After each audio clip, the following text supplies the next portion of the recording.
Everyone screamed at her to stop. The rancher's wife had already lost her mind. But through the smoke and flames, she could hear a child crying, and her husband Elias was still inside. This wasn't how mail-order brides were supposed to end up. She was supposed to cook, clean, maybe survive a Montana winter if she was lucky. Instead, here she was, about to die for people who'd spent months laughing at her. But we're getting ahead of ourselves. If you want to know how a German immigrant with a violin became the most feared woman in Yellowstone County, stick around until the end. Hit that like button and drop a comment with your city so I can see how far this story travels.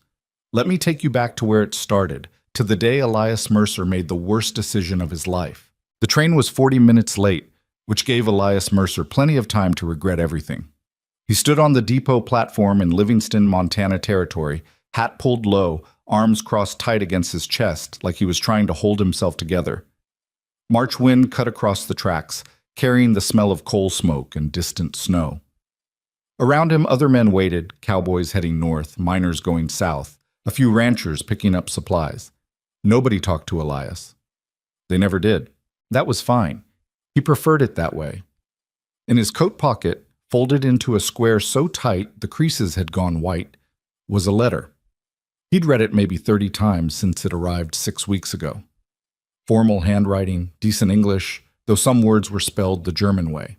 She'd answered his advertisement, agreed to his terms, and promised to arrive on the 15th of March, 1891. He'd sent money for the ticket, sent a photograph too, though he hated how stiff he looked in it, like someone had shoved a rifle barrel down his spine.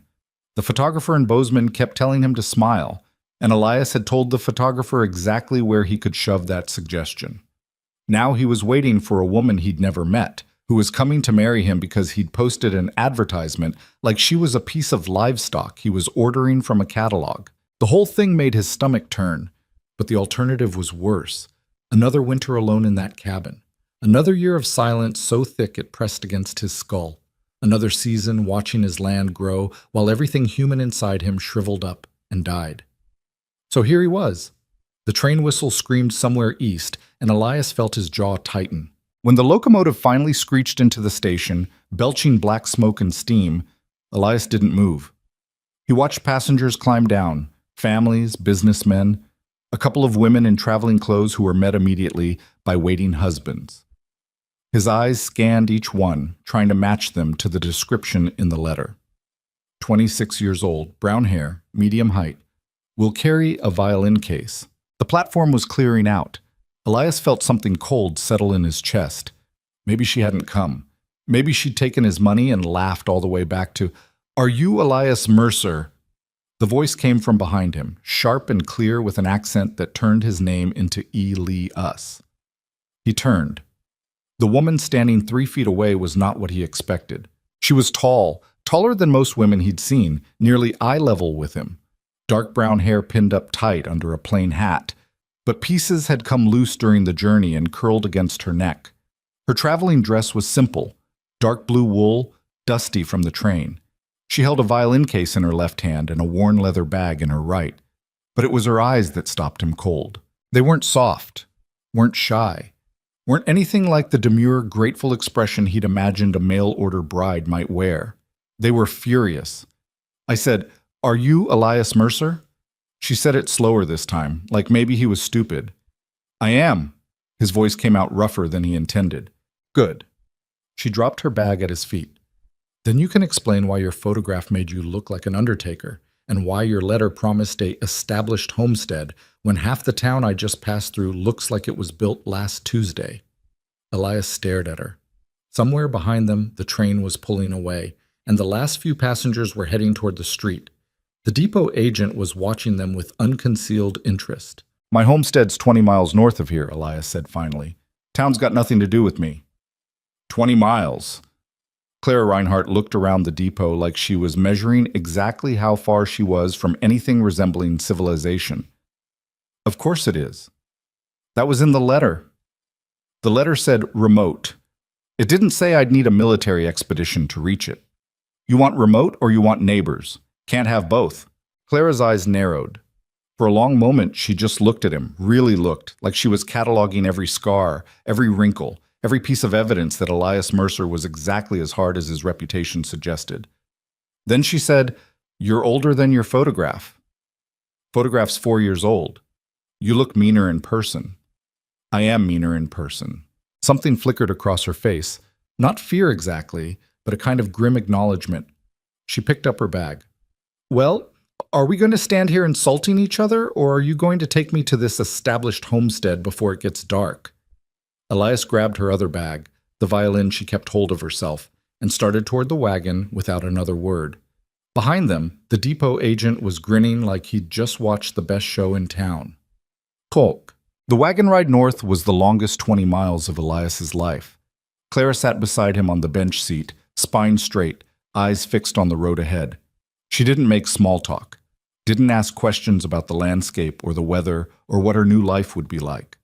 Just sat there, silent and furious, while the wagon rattled over frozen mud and patches of old snow. Elias tried to figure out what exactly he'd done wrong. He'd been honest in his letters. Told her the work was hard, the winters brutal, the isolation complete. Told her he needed someone who could manage a household, help with the ranch during calving season, and survive without luxuries. She'd written back saying she understood, saying she wanted a fresh start in America, away from whatever life she'd left behind in Germany. Now she looked like she wanted to throw him off his own wagon. They passed through a stretch of open valley, snow-covered peaks rising in the distance. The Yellowstone River ran somewhere to the east, hidden behind cottonwood groves that were just starting to bud. Normally, Elias loved this view, the big sky, the endless space, the silence that felt clean instead of empty. Today it just felt accusing. "How long have you been alone out here?" Clara asked suddenly. Elias glanced at her. 6 years. "And before that?" "Worked cattle drives, saved money, bought land." "No family?" "Dead." She absorbed that. "Mine too." It was the first piece of real information she'd offered, and Elias didn't know what to do with it. He kept his eyes on the road. "Why a mail-order bride?" Clara asked. Her tone wasn't mocking exactly, but it wasn't gentle either. "You're not hideous. You could probably find a woman the normal way. Don't get to town much." "That's not an answer." Elias's hands tightened on the reins. "Tried the normal way, didn't work." "What happened?" She took one look at the homestead and got back on the train. Clara was quiet for a moment. Then she said, "Smart woman." Elias almost smiled. Almost. "Maybe." "So you decided the second time you'd make sure she couldn't leave before seeing it." "Something like that." "And you thought that would work?" "Don't know yet," Elias said. "You planning to get back on that train?" Clara turned to look at him fully for the first time since they'd left town. Her expression was impossible to read. "Ask me again in a week." Right. The homestead appeared just before sunset, sprawled across a shallow valley where Flathead Creek cut through open grazing land. Elias had built the main cabin himself. Solid pine logs, stone chimney, real glass windows that had cost him 2 months' wages. The barn was newer, big enough for 20 head of cattle and 4 horses. Fencing stretched east toward the tree line, enclosing maybe 80 acres of decent pasture. It wasn't much, but it was his. Clara climbed down from the wagon before he could offer help. She stood in the yard, violin case still clutched in one hand, and surveyed her new home with the expression of a general inspecting a lost battlefield. "Where's the well?" she asked. 50 feet north of the cabin." "Outhouse?" "Past the barn." "Nearest neighbor?" "Widow Harmon, 3 miles south." Clara nodded slowly. Then she walked straight to the cabin door, pushed it open, and disappeared inside. Elias stood in the yard, holding her bags, wondering what the hell he was supposed to do now.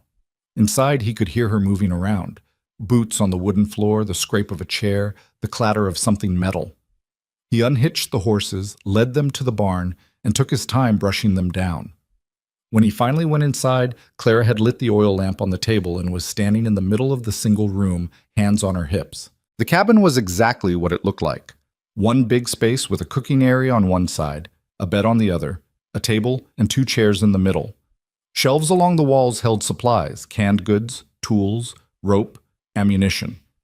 Elias's rifle hung above the door, his winter coat on a hook, boots by the fireplace. It looked like exactly what it was. A place where one man had lived alone for 6 years and stopped noticing when things got grim. You sleep there? Clara pointed at the bed in the corner. Usually. And where exactly did you imagine I would sleep? Elias felt his face heat. I can take the floor. For how long? Long as you want. Clara laughed, short and bitter. We're supposed to be married, or did you forget that part? We'll marry when you're ready, Elias said. Not before. She turned to look at him, surprise cracking through her anger for just a second. You'd wait? Said I would in the letters. Men say a lot of things in letters. I keep my word. For a long moment, Clara just stared at him. Then she set her violin case carefully on the table and started unpacking her bag. I'll take the bed. You take the floor. We'll figure out the rest later. Elias nodded. It was more than he'd hoped for. That night, he lay on the floor near the fireplace, wrapped in extra blankets, listening to Clara breathe on the other side of the room. She didn't cry, didn't make any sound at all, but he could feel her fury radiating across the darkness like heat from a stove. He'd brought a stranger into his home, a woman who hated him, a wife who wasn't a wife. And he had absolutely no idea what happened next.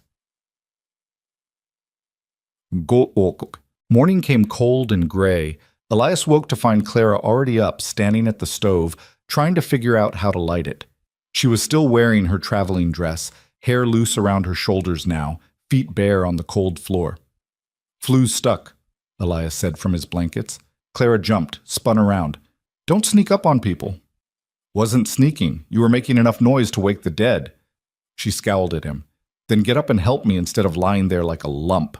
Elias pushed to his feet, crossed the room, and jimmied the flue open with the practiced twist he'd done 1,000 times. Smoke started drawing up the chimney properly. Clara watched him, arms crossed. You could have mentioned it was broken, she said. Not broken. Just temperamental. Like you. Elias almost smiled again. He was doing that more in 16 hours with Clara than he had in 6 years alone. Coffee's in the tin on the second shelf. I know where the coffee is. I unpacked half this cabin last night while you snored. I don't snore. You absolutely snore. They stared at each other across the cabin. Then Clara turned back to the stove and started measuring coffee into the pot with sharp, angry movements. Elias pulled on his boots and coat. I've got to check the herd. You need anything before I go? A different husband would be nice. Fresh out of those. Then I'll make do with coffee. He left her there, furious and barefoot, and headed out into the gray morning. The cattle were scattered across the north pasture, shaggy and irritable after the long winter. Elias counted heads, checked for injuries, made mental notes about which cows would calve soon. Normal work, familiar work. But his mind kept drifting back to the cabin, to the woman inside it who looked at him like he was a problem she was trying to solve, who argued with him like she had every right to, who hadn't cried once even though she was 1,000 miles from anything she knew, married to a man she clearly despised. When he got back to the cabin 2 hours later, Clara had transformed the place. The floor was swept, dishes washed and stacked, supplies reorganized on the shelves in a way that actually made sense.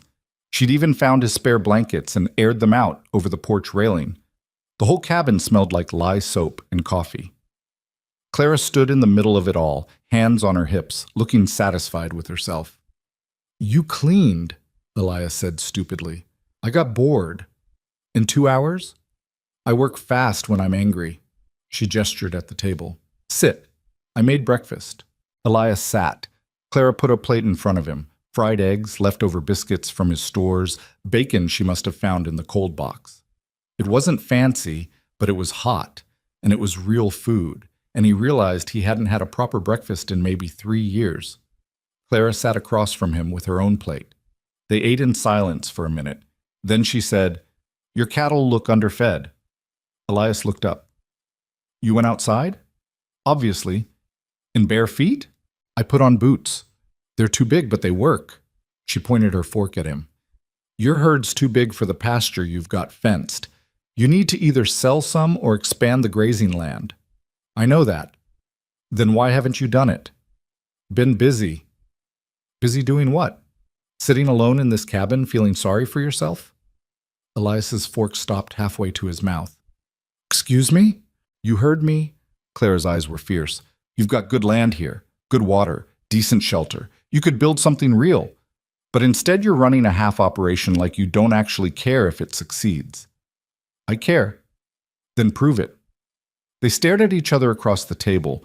Elias felt something hot and unfamiliar rising in his chest. Anger, maybe, or something close to it. Nobody talked to him like this. Nobody dared. You've been here one day, he said slowly. You don't know anything about running a ranch. I know when a man's wasting potential. And what do you know about potential? Clara set down her fork. I was engaged once, back in Bavaria, to a merchant's son. Nice house, nice family, everything a woman's supposed to want. But he didn't actually want to build anything. He wanted to inherit his father's business and coast, spend his life managing something someone else created. She looked at Elias hard. I didn't cross an ocean to watch another man waste good land. Elias absorbed that. What happened to the merchant's son? I left him. Clara picked up her fork again. Scandalized everyone. My family stopped speaking to me, so I came here. That why you agreed to marry a stranger? Seemed more honest than marrying someone I knew and still felt like a stranger. She took a bite of eggs. At least this way, we're both starting from nothing. Elias didn't know what to say to that, so he finished his breakfast in silence, acutely aware of the woman across from him who was apparently planning to rebuild his entire operation, whether he liked it or not. When he stood to clear his plate, Clara stopped him. I'll do it. You've got work. So do you. I've done mine for the morning. She looked at him. Unless you're planning to keep me locked in this cabin like some kind of prisoner, do whatever you want. Good. Clara stood. Then I'm fixing your fence. The section by the creek is about to collapse. She walked out before Elias could respond. He stood in the cabin, holding his empty plate, trying to figure out what had just happened. Shook. The next 3 days were a kind of domestic warfare Elias had never experienced. Clara attacked the homestead like it was personally offending her. She patched the fence herself, badly at first, then better when Elias showed her the right way to tension wire. She reorganized the barn, cleaned out the chicken coop he'd been ignoring, and somehow convinced the chickens to actually start laying again. She cooked meals that were edible, and sometimes better than edible. She washed clothes, mended torn shirts, and fixed the broken shutter on the north window that Elias had been meaning to repair for 2 years. And she argued with him about everything: cattle rotation, water management, where to plant the kitchen garden, how to store grain, when to breed the horses, whether the barn needed a new door or just new hinges. She had opinions on all of it, and she delivered those opinions like artillery fire. Elias argued back. He'd spent 6 years in silence, and now he couldn't seem to shut up. They fought over breakfast about how to run the spring branding. They fought at lunch about whether to buy more chickens. They fought at dinner about nothing at all, just to have something to do with all the noise building up between them. The widow Harmon, who stopped by on the 3rd day with a basket of preserves, took one look at the two of them sniping at each other in the yard and started laughing so hard she had to sit down. Lord have mercy, she wheezed. Elias Mercer, what have you done? Married a crazy woman, Elias said. Married a stubborn mule, Clara shot back. Mrs. Harmon wiped her eyes. You two aren't even properly married yet, are you? They both went silent. Thought so. The widow stood up, still grinning. Well, when you finally get around to it, let me know. I'll bring a cake. If you haven't killed each other first. She left them standing in the yard, both furious, both trying not to look at each other. That night, Clara played her violin for the first time. Elias was outside checking on a mare who'd seemed off that afternoon. When he came back in, Clara was sitting at the table, violin tucked under her chin, bow moving slow and sad across the strings. The melody was something foreign, German maybe, or Austrian. It filled the cabin like smoke, got into every corner, wrapped around Elias's chest, and squeezed. He stood by the door, not wanting to interrupt, barely breathing. When she finished, Clara lowered the violin and looked at him. Her face was different, softer, more tired, less angry. My father taught me, she said. Before he died. Elias nodded. Didn't trust himself to speak. I haven't played since I left Bavaria. Why not? Didn't have anywhere safe to keep it on the ship. Didn't have anywhere quiet to play once I got to New York. She ran her fingers along the violin's neck. This cabin's the first place I've been in 2 years where it felt possible. Play whenever you want. Elias said. Clara looked at him for a long moment. Thank you. That night, for the first time, the silence between them didn't feel like warfare. It felt like something else, something Elias didn't have words for. On the fifth day, a spring storm rolled in. Elias saw it coming that morning, black clouds piling up over the western peaks, the kind of weather that could drop 6 inches of wet snow and kill newborn calves if you weren't careful. He spent the day moving the herd to lower ground, reinforcing the barn, bringing in extra firewood. Clara worked beside him without being asked. She didn't know how to herd cattle, but she learned fast. Didn't complain when the wind picked up and the temperature dropped, just pulled her coat tighter and kept moving. By late afternoon, the snow started. They got the last of the cattle secured and ran for the cabin. Inside, Clara shook snow from her hair and immediately went to build up the fire. Elias checked the windows, made sure the door was sealed tight. How long will it last? Clara asked. Day, maybe 2. And the cattle? They'll be fine if we got them all. Clara nodded. She was soaked through, shivering, but she went straight to the stove and started making coffee. Elias watched her move around the cabin, his cabin, which had somehow become their cabin in less than a week, and felt something shift in his chest. Clara. She turned. You did good today. She blinked, surprised. That's the first nice thing you've said to me. You haven't given me much reason. Neither have you. Fair point. Elias pulled off his wet coat.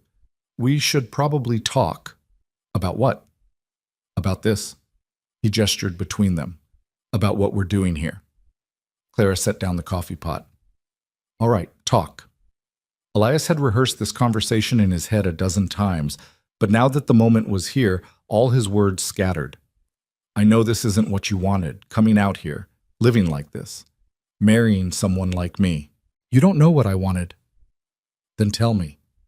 Clara was quiet for a moment. Outside, wind howled against the cabin walls. Snow hissed against the windows.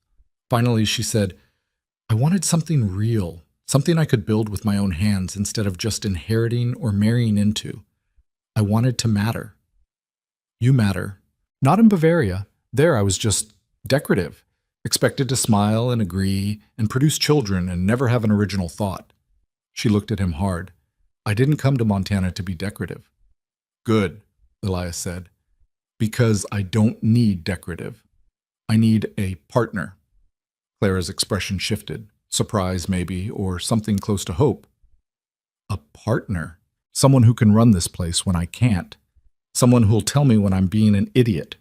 Someone who won't break when things get hard. He took a breath. Someone like you. For a long moment, Clara just looked at him. Then she crossed the cabin and stood directly in front of him, close enough that he could see the snow melting in her hair. If we're partners, she said, then we're equals. You don't give me orders, you don't make decisions without me, and you don't treat me like property. Agreed. And I want a proper bed, a real one, not that lumpy thing in the corner. I'll build you one. And a bookshelf. Done. And you have to actually talk to me, not just grunt and nod. Elias almost smiled. I'll try. Clara searched his face like she was looking for a lie. Then she held out her hand. Partners? Elias took her hand. Her grip was strong, calloused already from 5 days of ranch work. Partners. They stood there, hands clasped, while the storm raged outside and the fire crackled in the stove. And for the first time since Clara had stepped off that train, Elias thought maybe this could actually work. The storm lasted 2 days. They spent the time trapped in the cabin together, and instead of fighting, they talked. Clara told him about growing up in Bavaria, about her father who'd been a music teacher, her mother who'd died when she was 12, the years she'd spent managing her father's household and teaching violin to wealthy children who didn't care about music. She told him about the engagement that had felt like a prison sentence, about the scandal when she broke it, about the long journey across the ocean with nothing but her violin and the clothes on her back. Elias told her about Texas, about working cattle drives since he was 14, about his parents dying in a cholera outbreak, about saving for 8 years to buy this land, about the woman who'd agreed to marry him, then took one look at the homestead and left without a word. Her loss, Clara said. Maybe. Definitely. Clara looked around the cabin. This place has good bones. It just needs someone who can see it. You see it? I'm starting to. On the third morning, the storm broke. They stepped outside into a world transformed. Everything white and clean, the sky hard blue, mountains sharp against the horizon. The cattle had survived, the barn had held, the homestead was intact. Clara stood in the yard, face tilted up to the sun, and smiled. It was the first time Elias had seen her smile, and it hit him like a kick to the chest. "We should get married," he said. Clara turned to look at him. "Now? Soon, properly, before the whole valley starts talking." "They're already talking." "Then let's give them something real to talk about." Clara walked over to him, boots crunching in the fresh snow. "If we do this, it's forever. I don't believe in quitting. Neither do I. And we build this place together, 50-50. 50-50, Elias agreed. Clara held out her hand again. Elias took it, and this time, when their eyes met, there was something new there. Not love exactly, not yet, but the possibility of it. The foundation. "All right," Clara said. "Let's do it." 2 weeks later, they stood in the small church in Livingston while Reverend Patterson performed the ceremony. Mrs. Harmon was there as witness, along with a handful of ranchers who'd come more out of curiosity than goodwill. Clara wore a simple blue dress. Elias wore his only suit, which he'd last worn to his parents' funeral. When the Reverend asked if he took Clara to be his wife, Elias said, "I do," and meant it down to his bones. When Clara said the same, her voice was clear and strong. They walked out of that church as husband and wife, and if the townspeople whispered about the strange arrangement, the mail-order bride who acted like she owned the place, the silent rancher who'd somehow found his voice, neither of them cared. They had work to do. And the Yellowstone Valley was about to learn that when Elias and Clara Mercer decided to build something, they didn't do it halfway. The spring thaw came late that year, brutal and sudden. Flathead Creek swelled over its banks, turning the low pasture into a muddy swamp. 2 calves got stuck and had to be pulled out by hand. The chicken coop flooded, and Clara spent an entire afternoon rebuilding it on higher ground, while Elias reinforced the barn's foundation.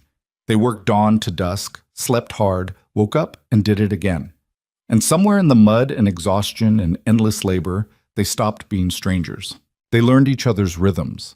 Elias learned that Clara was viciously efficient in the morning and useless after dark. Clara learned that Elias could work injured or sick without complaint, but if you wanted him to actually talk about it, you had to corner him at dinner. They learned to read each other's silences, the frustrated kind, the tired kind, the comfortable kind. They learned to fight productively. When Clara wanted to buy more chickens and Elias said they couldn't afford it, they argued for an hour, then sat down and actually looked at the numbers together. When Elias wanted to sell off half the herd and Clara said that was short-sighted, they argued, then worked out a compromise that involved expanding the grazing land instead. They learned to rely on each other. When a fence broke at midnight and the cattle started wandering, they both got up without discussion and fixed it together in the dark. When Clara got kicked by a horse and couldn't lift her left arm for 3 days, Elias took over the cooking without comment. When Elias came down with a fever that wouldn't break, Clara sat up with him for 2 nights straight, reading aloud from one of her books until he fell asleep. And slowly, so slowly Elias almost didn't notice, the cabin stopped feeling like his place that Clara was visiting. It became theirs. He built her the bookshelf he'd promised, spending evenings carving careful joints while Clara played her violin. He built a new bed, too, bigger, sturdy, with a real mattress stuffed with fresh straw. The first night they shared it, they lay on opposite sides, careful not to touch, both pretending to sleep. The second night was easier. By the 3rd week, Elias woke to find Clara curled against his side, her head on his shoulder, one hand fisted in his shirt. He didn't move, barely breathed, just lay there in the gray dawn light, feeling her warmth, listening to her breathe. When she woke and realized where she was, she froze. "Sorry," she mumbled, pulling away. "Don't be." Elias caught her hand. "I don't mind." Clara looked at him, really looked, searching his face for something. Then she settled back against him, cautious but deliberate. They didn't talk about it, but after that, the space between them got smaller. Summer came to the Yellowstone Valley like a promise kept. The pastures turned green. The cattle fattened. The garden Clara had planted against Elias's skepticism came up thick with potatoes, carrots, beans. She sold eggs and vegetables to the widow Harmon, who sold them in town and came back with actual cash money. "We made a profit," Clara announced, slamming the coins on the table. Elias picked one up. "From vegetables?" "From my vegetables. That you said wouldn't grow." "I said the soil wasn't great for vegetables." "And I said you were wrong." Clara grinned at him, that smile that still hit like a surprise every time. "Admit it." "You were right," Elias said. "Say it louder." "You were right, and I was wrong, and you're a genius with vegetables." "Much better." Clara scooped up the coins. "I'm buying more chickens." "We don't need more chickens. We absolutely need more chickens, and maybe a milk cow." "Clara, a small milk cow." They argued about it for an hour, then went to town and bought 2 more chickens and a moderately sized milk cow that Clara named Greta and treated like royalty. That summer, people started stopping by the homestead more often, not just Mrs. Harmon, but other ranchers, neighbors who'd previously kept their distance from the silent, unfriendly Elias Mercer.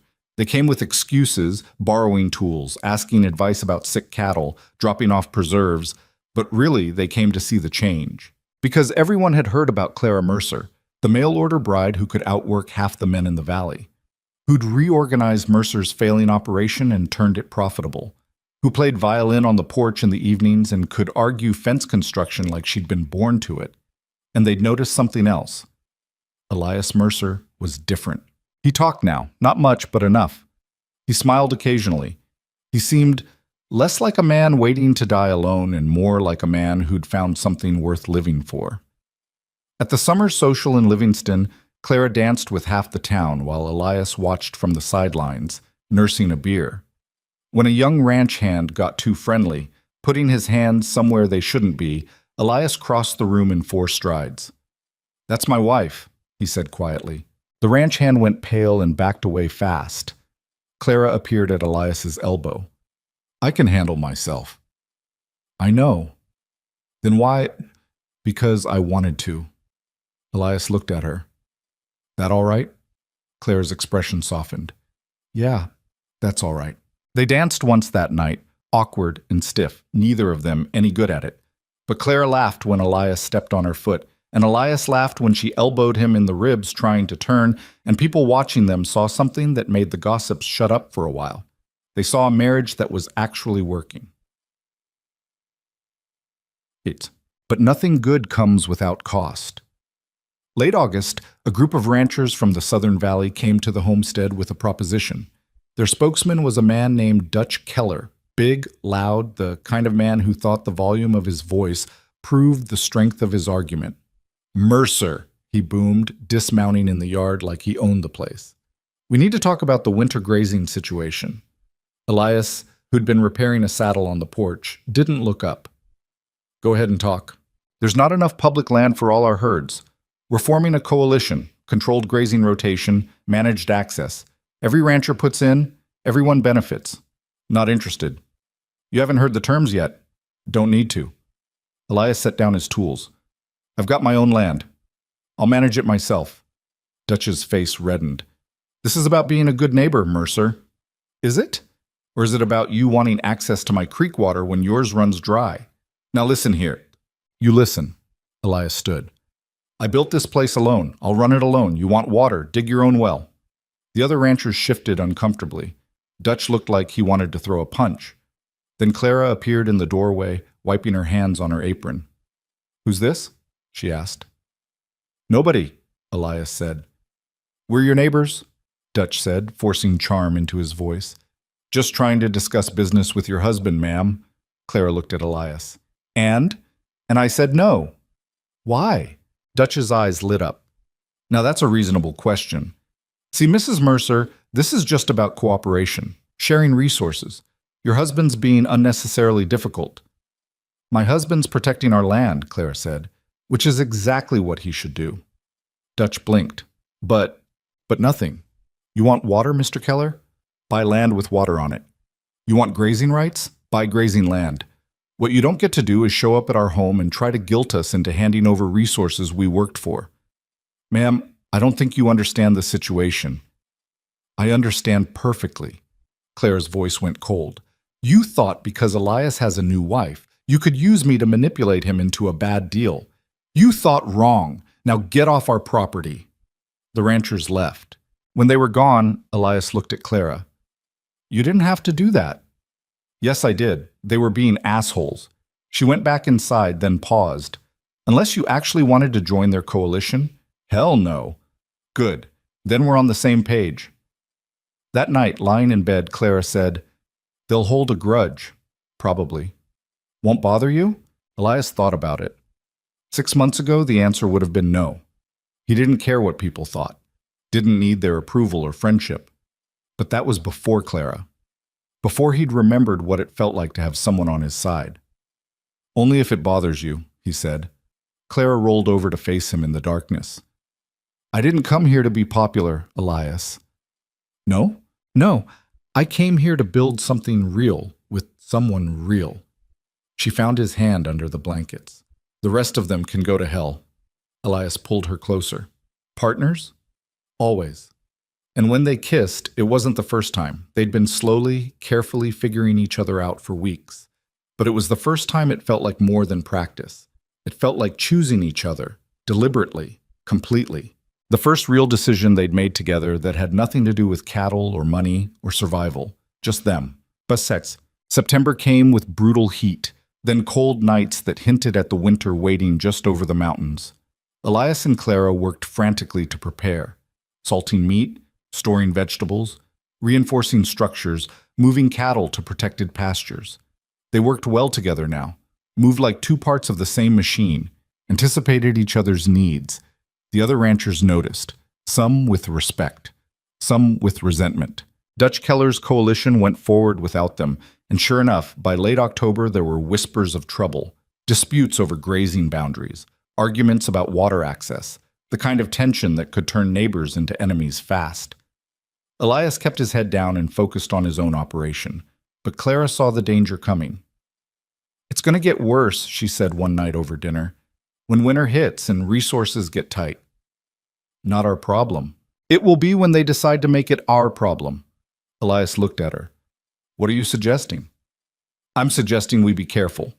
Watch our boundaries. Make sure they don't try to push cattle onto our land when things get desperate. You think they'd do that? I think desperate people do desperate things. Clara pushed food around her plate. We should talk to the widow Harmon. Make sure she's prepared too. She's got that small herd, and if Keller's coalition decides to absorb it, we're not getting involved in valley politics. We're already involved, Elias. We live here. She was right. Elias hated that she was right, but she was. So they visited Mrs. Harmon, who confirmed that yes, Dutch Keller had been sniffing around her property, suggesting she'd be safer joining the coalition, implying that bad things happened to people who tried to go it alone. What did you tell him? Clara asked. Mrs. Harmon smiled grimly. I told him my late husband had more backbone than Keller's entire family tree, and if he came onto my land again, I'd introduce him to the business end of a shotgun. Clara laughed. Good. They left with a promise to check on her regularly, to help if she needed it. That night, Elias said, We're building alliances. We're helping neighbors. Same thing. Clara looked at him. You object? No. Elias was quiet for a moment. 6 months ago I would have, but you're changing me. Into what? Someone who gives a damn. Clara kissed him. Good. The first snow came in early November, light and pretty. The serious storms would come later, but this was a warning. Time to finish preparations. Elias spent his days checking fence lines, moving cattle, stocking firewood. Clara spent hers preserving the last of the garden harvest, sewing warmer clothes, making sure they had enough supplies to last until spring. They worked hard, slept harder, and in the quiet moments between, they built something neither of them had expected. Not just a marriage of convenience, not just a business partnership, something real. Elias learned that Clara sang while she cooked, always off-key, always cheerful, that she read herself to sleep every night, that she was afraid of thunderstorms but would never admit it, that when she was worried, she reorganized things, shelves, drawers, the entire barn if she was stressed enough. Clara learned that Elias was gentle with animals in a way he never was with people, that he noticed everything but rarely commented, that he built things when he needed to think, fixed things that weren't broken, carved handles for tools that already had them, that he loved her violin playing even though he never said so out loud. They learned how to be married. Not perfectly. There were still arguments, still days when they got on each other's nerves. But they'd figured out the important thing. They were on the same side. Always. When Elias woke in the middle of the night from a nightmare about the cholera outbreak that killed his parents, Clara held him without asking questions. When Clara cried over a letter from Bavaria, from her sister, who wrote that their aunt had died and Clara hadn't been there, Elias sat with her in the silence until she was ready to talk. They were building a life. Together. And for the first time since he'd stepped onto this land 6 years ago, Elias could imagine a future that didn't feel empty. A future with Clara beside him. With children, maybe, someday. With something more than just survival. He didn't say any of this out loud. Didn't have the words for it yet. But when Clara looked at him across the cabin at night, violin in her lap, firelight catching in her hair, Elias thought maybe she knew anyway. And maybe that was enough. Winter was coming. They were ready. Or so they thought. The real winter hit 3 weeks before Christmas. Elias woke to a silence so complete it made his ears ring. No wind, no bird calls, nothing. He knew what that meant before he even opened his eyes. Beside him, Clara stirred. What is it? Snow. He got up and crossed to the window. What he saw made his stomach drop. Overnight, maybe 2 feet had fallen, and it was still coming down in thick, heavy flakes that erased the world beyond 50 yards. The barn was a gray ghost in the white. The fence line had disappeared completely. Jesus, Clara whispered, coming up behind him. We need to check the cattle. Now. They dressed fast, layering every piece of warm clothing they owned. Outside, the cold hit like a physical blow. The snow was already up to Elias's knees, and every step was a fight. Clara struggled behind him, using his tracks, her face already red from the wind that had started to pick up. The barn was chaos. The horses were spooked, stamping and rolling their eyes. The cattle that had made it inside were packed tight, steam rising from their bodies. But Elias counted heads and came up short. We're missing 12, he shouted over the wind. Where? North pasture. They must have bedded down before the storm hit. Clara's eyes went wide. We have to get them. It's too dangerous. They'll freeze to death. So will we if we go out there. They stared at each other. Then Clara grabbed a coil of rope from the wall. Then we tie ourselves together. If one of us goes down, the other can pull them back. Elias wanted to argue, wanted to lock her in the cabin and go alone. But he'd learned enough about his wife to know that would just result in her following him anyway, probably without rope. Stay close, he said. And if I say we turn back, we turn back. Fine.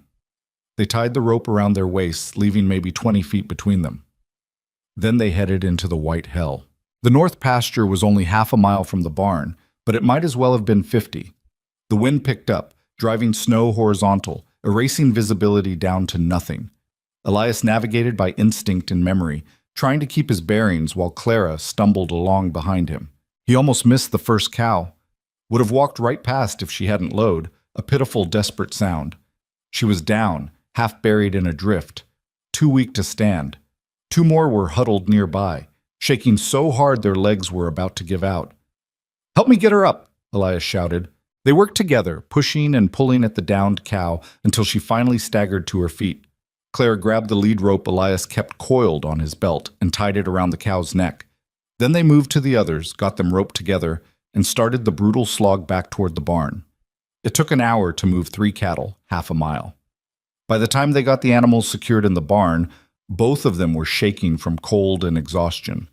But there were still 9 cattle out there. We're going back, Clara said. Clara, don't. She turned to face him, eyes fierce. Don't tell me it's too dangerous. Don't tell me to stay here. We're partners, remember? We do this together. Elias looked at his wife, at this woman who'd been a stranger 6 months ago, who'd crossed an ocean and married a man she didn't know, who was now willing to die in a blizzard for cattle that weren't even really hers yet. Together, he said, they made 3 more trips into that white nightmare. Found cattle one at a time, sometimes in pairs, pulled them from drifts, and half-dragged them back to safety. On the fourth trip, Clara went down hard, her foot catching on something hidden under the snow. Elias felt the rope go taut and turned to find her on her hands and knees, gasping. "I'm fine," she said before he could ask. "Can you stand?" She tried. Fell. Tried again. This time she made it, but Elias could see she was favoring her left leg. "We're done," he said. "There are still—" "Done, Clara. We've got 8 out of 12. That's better than nothing." For a moment he thought she'd fight him. Then she nodded, and they limped back to the barn together. Inside, they collapsed against a hay bale, both of them too exhausted to move. The cattle they'd saved stood around them, steam rising, alive because 2 stubborn people had refused to quit. "Your leg," Elias said when he could breathe again. "Twisted my ankle. It'll be fine." "Let me see." "Later. Right now, I just want to sit here and remember what warmth feels like." They sat there for maybe 20 minutes, listening to the wind scream outside, watching the snow pile up against the barn door. Then Clara said, "4 didn't make it." "No. That's money we can't afford to lose." "I know. But we couldn't save them all." "No." Clara leaned her head against his shoulder. "This is going to be a long winter, isn't it?" "Yeah." "Good thing I like you." Despite everything, Elias smiled. "Just like?" "Don't push your luck, Mercer." They made it back to the cabin as darkness fell. Clara's ankle was swelling bad, and Elias had to half-carry her the last 100 yards. Inside, he got the fire built up while Clara stripped off her wet clothes with shaking hands. "Sit," Elias ordered, pointing at the chair near the stove. For once, she didn't argue. He wrapped her in dry blankets, then knelt to examine her ankle. It was purple and swollen to twice its normal size. "Might be broken," he said. "It's not broken. I can move it." She demonstrated, then hissed in pain. "Mostly. You need to stay off it." "For how long?" "Few days at least." Clara looked horrified. "Elias, there's too much work." "I'll handle it." "You can't do everything alone. Watch me." He meant it. For the next 3 days, while the storm raged outside and Clara fumed from the cabin, Elias ran the entire operation himself. Fed the cattle, milked Greta, collected eggs, hauled water, chopped firewood, cooked meals that were barely edible. He worked until his body screamed, slept in 4-hour chunks, then got up and did it again. Clara tried to help, tried to cook from her chair, tried to mend clothes, tried to do anything to be useful. But her ankle was too bad, and every time she put weight on it, she went pale with pain. On the 3rd night, Elias came in to find her crying. He stopped in the doorway, snow falling from his coat. "Clara?" "I'm fine." She wiped her eyes angrily. "Just tired." "That's not it." "I said I'm fine." Elias crossed the cabin and crouched in front of her. "Talk to me." "I hate this," Clara said. Her voice cracked. "I hate being useless.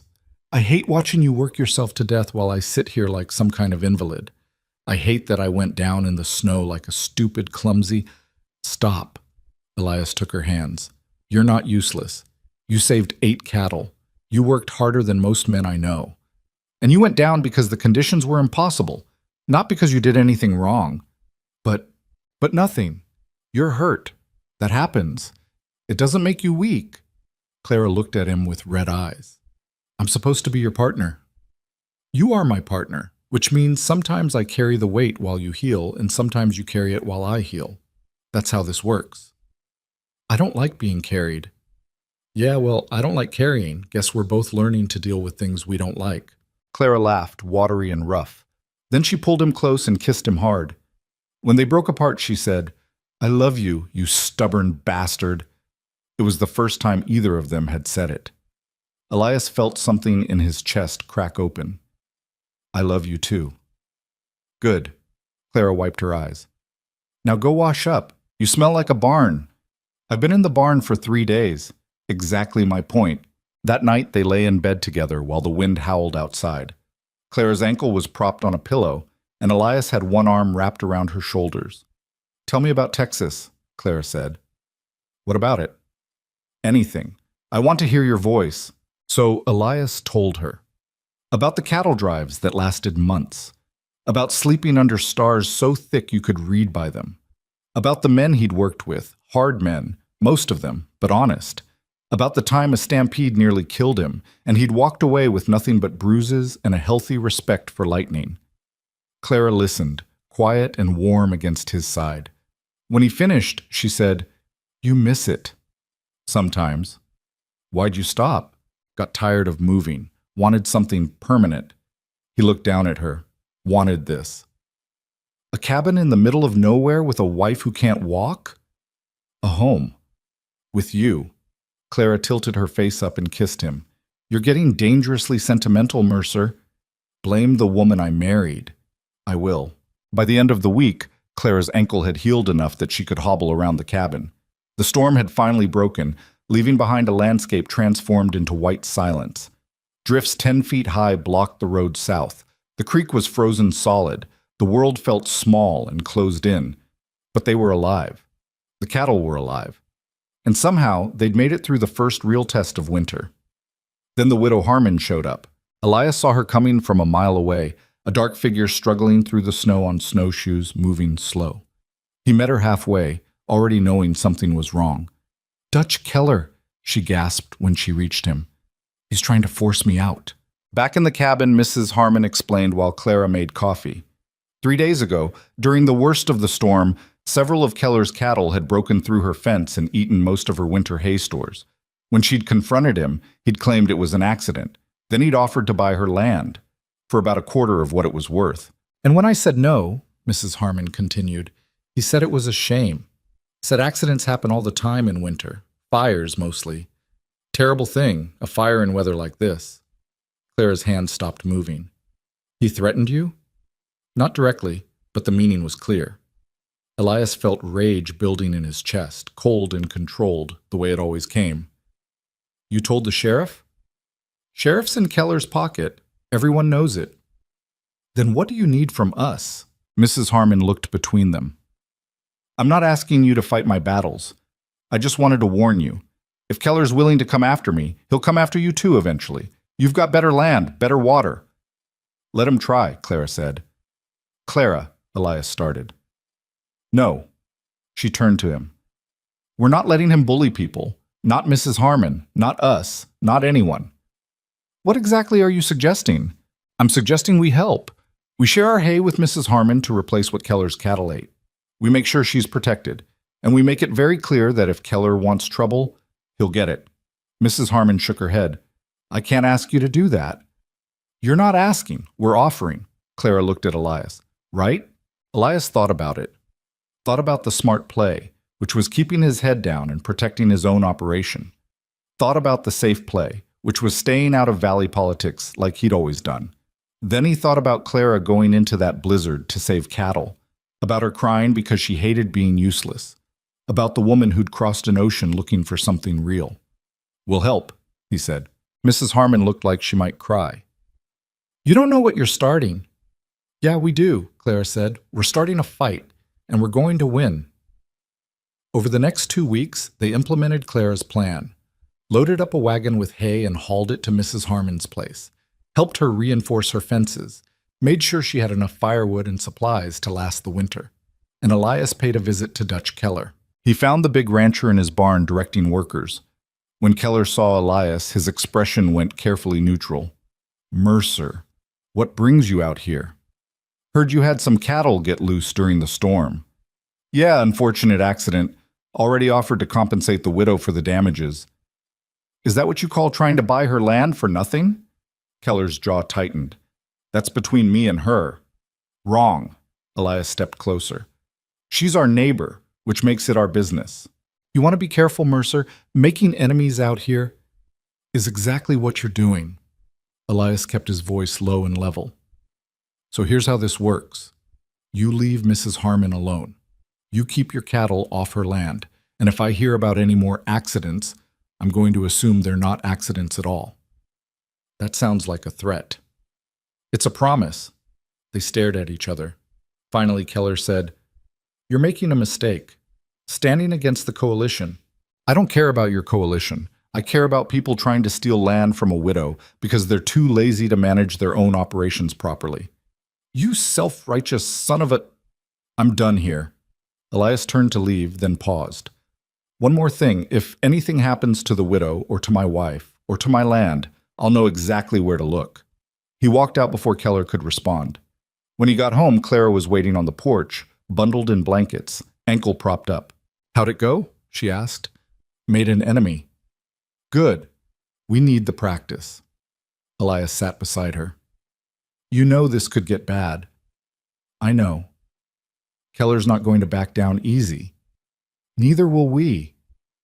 Clara, she turned to face him. Do you regret it? Helping her?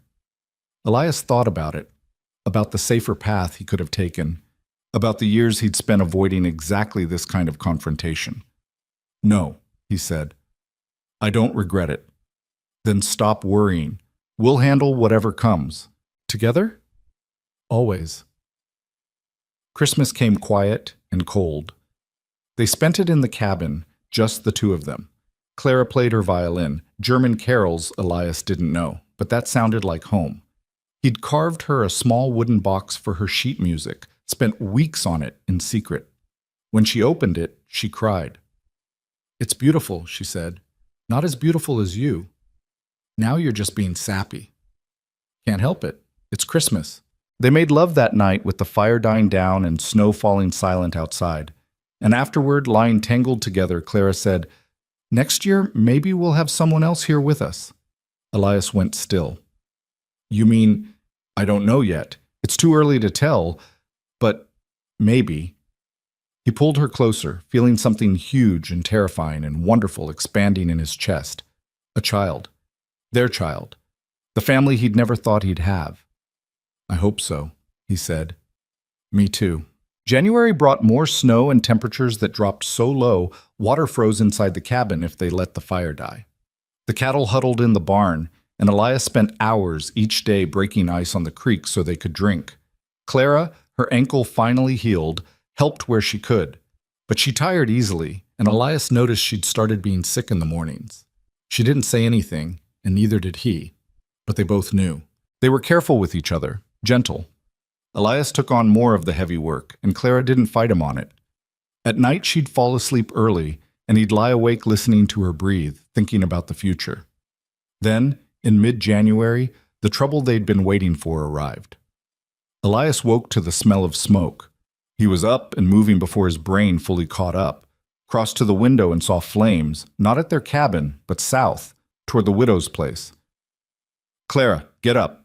She was already awake, pulling on clothes. How bad? Bad. They rode south through the darkness, horses fighting the snow. By the time they reached Mrs. Harmon's homestead, the barn was fully engulfed. The widow stood in the yard in her nightdress, screaming. Elias dismounted, running. Where are your horses? Still inside. How many? 2, but you can't. He was already moving. The heat hit him like a wall when he got close, and smoke choked his lungs. Behind him, Clara was shouting, but he couldn't hear over the roar of the flames. Inside the barn, it was hell, flames everywhere, smoke so thick he couldn't see. The horses were screaming, high, terrible sounds that would haunt him later. He found the first one by sound, got the stall open, drove it toward what he hoped was the exit. The second horse was harder, panicked, kicking, eyes rolling white. Elias got kicked twice trying to get the stall door open. Finally got it loose and the horse bolted, nearly trampling him. He turned to get out and realized he couldn't see the door anymore.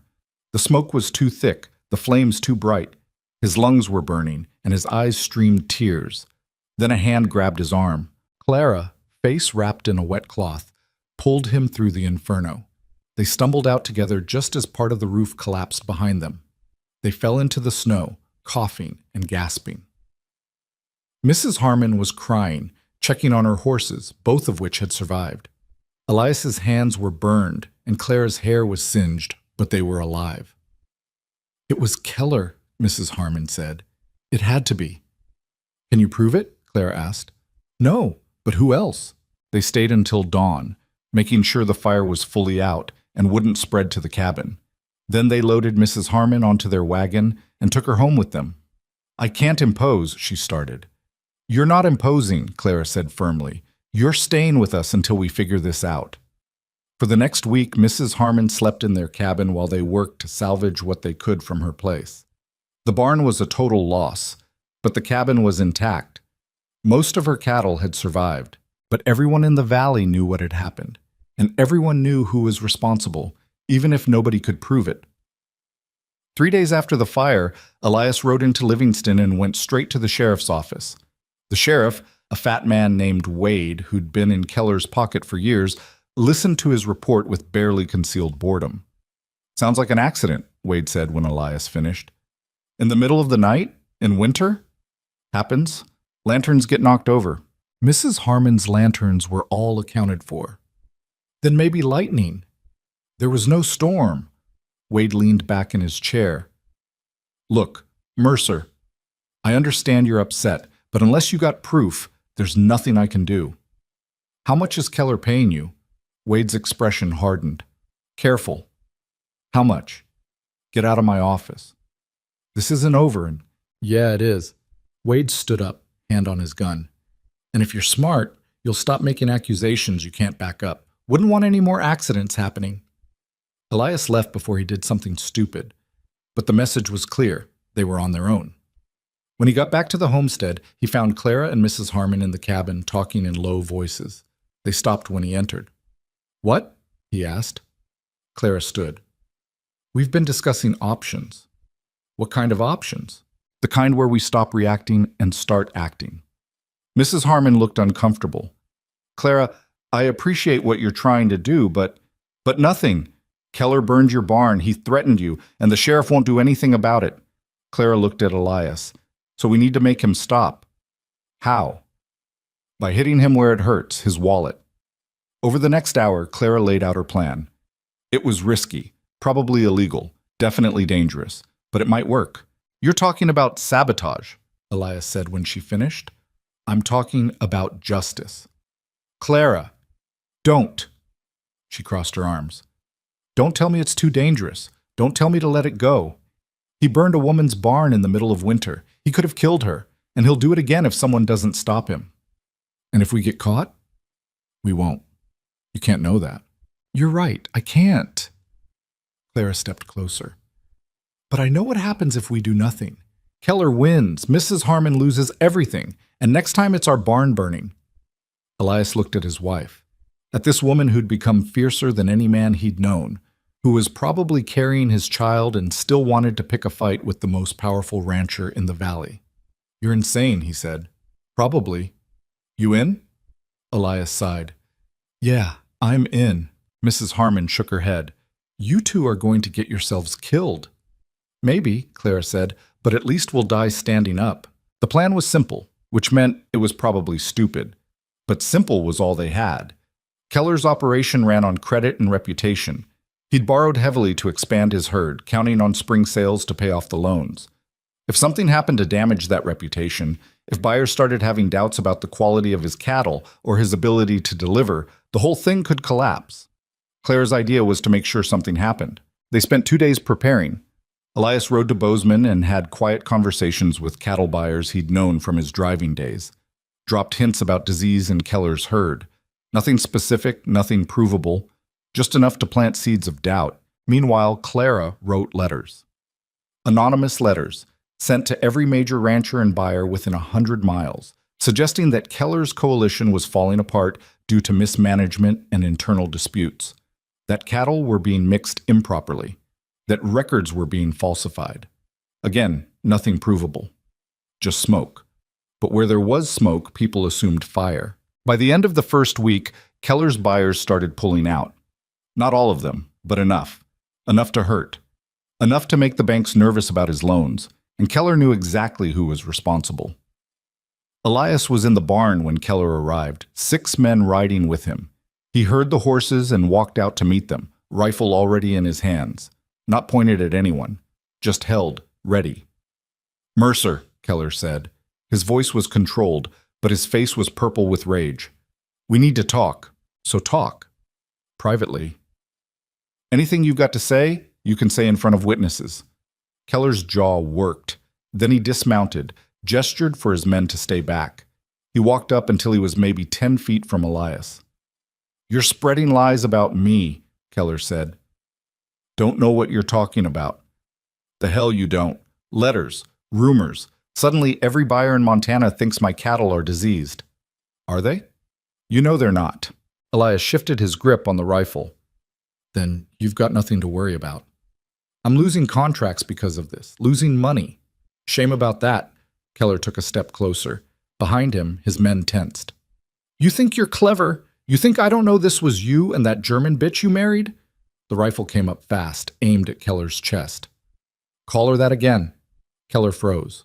For a long moment, nobody moved. Then he raised his hand slowly. Easy. Get off my land. Or what? You'll shoot me? In front of 6 witnesses? If I have to. You're not that stupid, Mercer. Try me. They stood there, locked in place. Then the cabin door opened and Clara stepped out. She was carrying Elias's spare rifle, and she pointed it at the nearest of Keller's men with the casual confidence of someone who knew how to use it. He's not stupid, Clara said, but I might be. So I'd suggest you get back on your horse and leave before we find out. Keller looked between them. Then he smiled, cold and mean. This isn't over. No, Elias said. It's not. Keller remounted. Before he left, he turned back. You made a mistake making an enemy of me, both of you, and you're going to regret it. They rode out. Elias lowered the rifle, realized his hands were shaking. Clara came to stand beside him, still holding her gun. That went well, she said. He's going to come after us now. Let him. Clara, I'm serious. He's not going to just let this go. I know. She lowered her rifle. But what else were we supposed to do? Let him burn down half the valley? Elias didn't have an answer for that. That night, they took turns keeping watch. Elias took first shift, sitting in the dark cabin with his rifle across his knees, staring out the window at the snow-covered yard. Every shadow looked like a threat. Every sound made him jump. When Clara relieved him at midnight, she found him still wound tight as a spring. Sleep, she said. I've got this. I can stay up. You've been up for 20 hours. Sleep.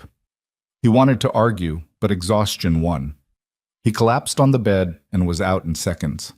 When he woke 4 hours later, Clara was still at the window, eyes red from strain but alert. Anything? He asked. Quiet. Too quiet, Elias thought, but he didn't say it. The next 2 weeks were tense. Every morning, Elias expected to find the barn burned or the cattle dead or some other disaster, but nothing happened. Keller stayed away. The valley stayed quiet. It made Elias more nervous than an attack would have. He's planning something, he told Clara one night. Obviously. Something big. Then we'll deal with it when it comes. But the waiting was eating at him. He couldn't sleep properly. Couldn't relax. Every noise made him reach for his rifle. Every stranger in town made him suspicious. Clara noticed. Of course she noticed. You're going to make yourself sick, she said. I'm fine. You're not fine. You're barely eating. You're not sleeping. You jump every time the wind blows. Because Keller's out there planning something. So what? Clara grabbed his shoulders, forced him to look at her. We can't live our whole lives waiting for the next attack. That's letting him win. I'm trying to keep us alive. I know, but you can't protect us if you collapse from exhaustion. She softened. I need you healthy, Elias. Our child is going to need you healthy. That stopped him. You're sure now? Clara nodded. Pretty sure. I'm nearly 3 months along.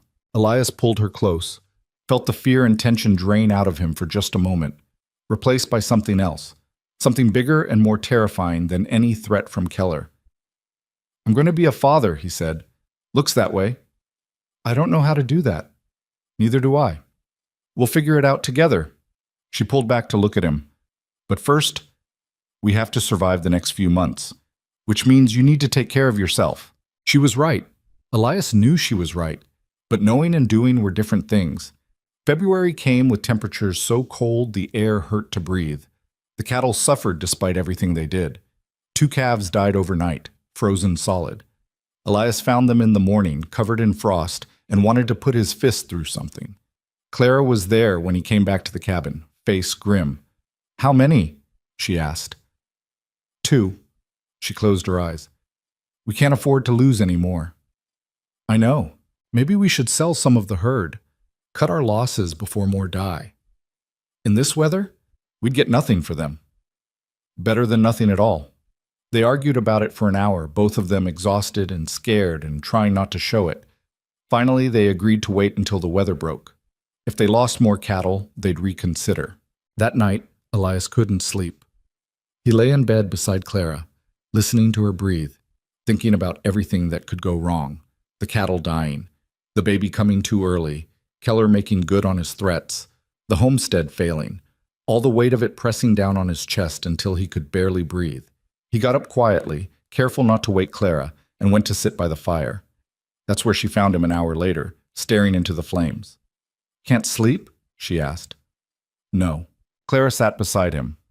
For a while, neither of them spoke. Then she said, You want to know what I think about when I'm scared? What? I think about that first day.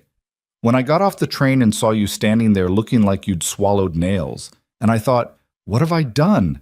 I've traveled across an ocean to marry an angry stranger who lives in the middle of nowhere. She smiled. I was terrified. Didn't show it. I was good at hiding it. She took his hand. But then I got to know you. And I realized you weren't angry. You were lonely and scared and trying so hard to build something real that you'd forgotten how to let anyone in. That's a nice way of saying I was a bastard. You were a bastard, Clara agreed, but you were my bastard. And somehow, we made it work.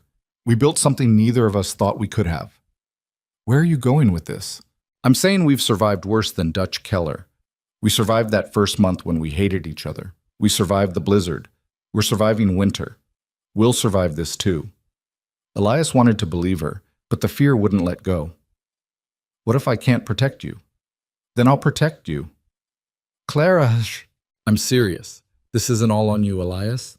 We're partners, remember? Which means when you're too tired or scared or overwhelmed to carry the weight, I'll carry it. And when I can't, you will. That's how this works. She made it sound so simple, so obvious. And maybe it was. Maybe he'd been so focused on being the protector, the provider, the one who had to be strong, that he'd forgotten they were supposed to do this together.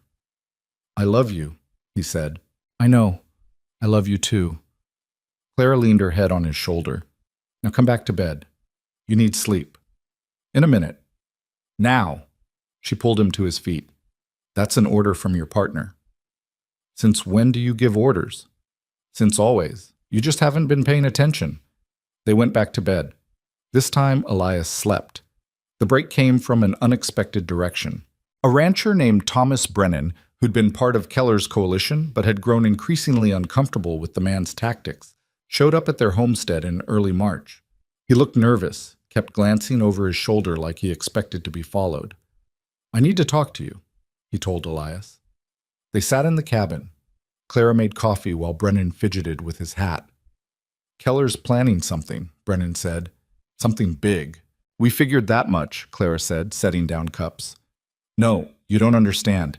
He's not just going after you. He's going after everyone who won't join the coalition. You, the widow, 3 other small ranchers. He's got it all planned out. Elias leaned forward. What's he planning? I don't know exactly, but I heard him talking to some men. Hired men, not ranchers. The kind of men you hire when you want something done quiet and permanent.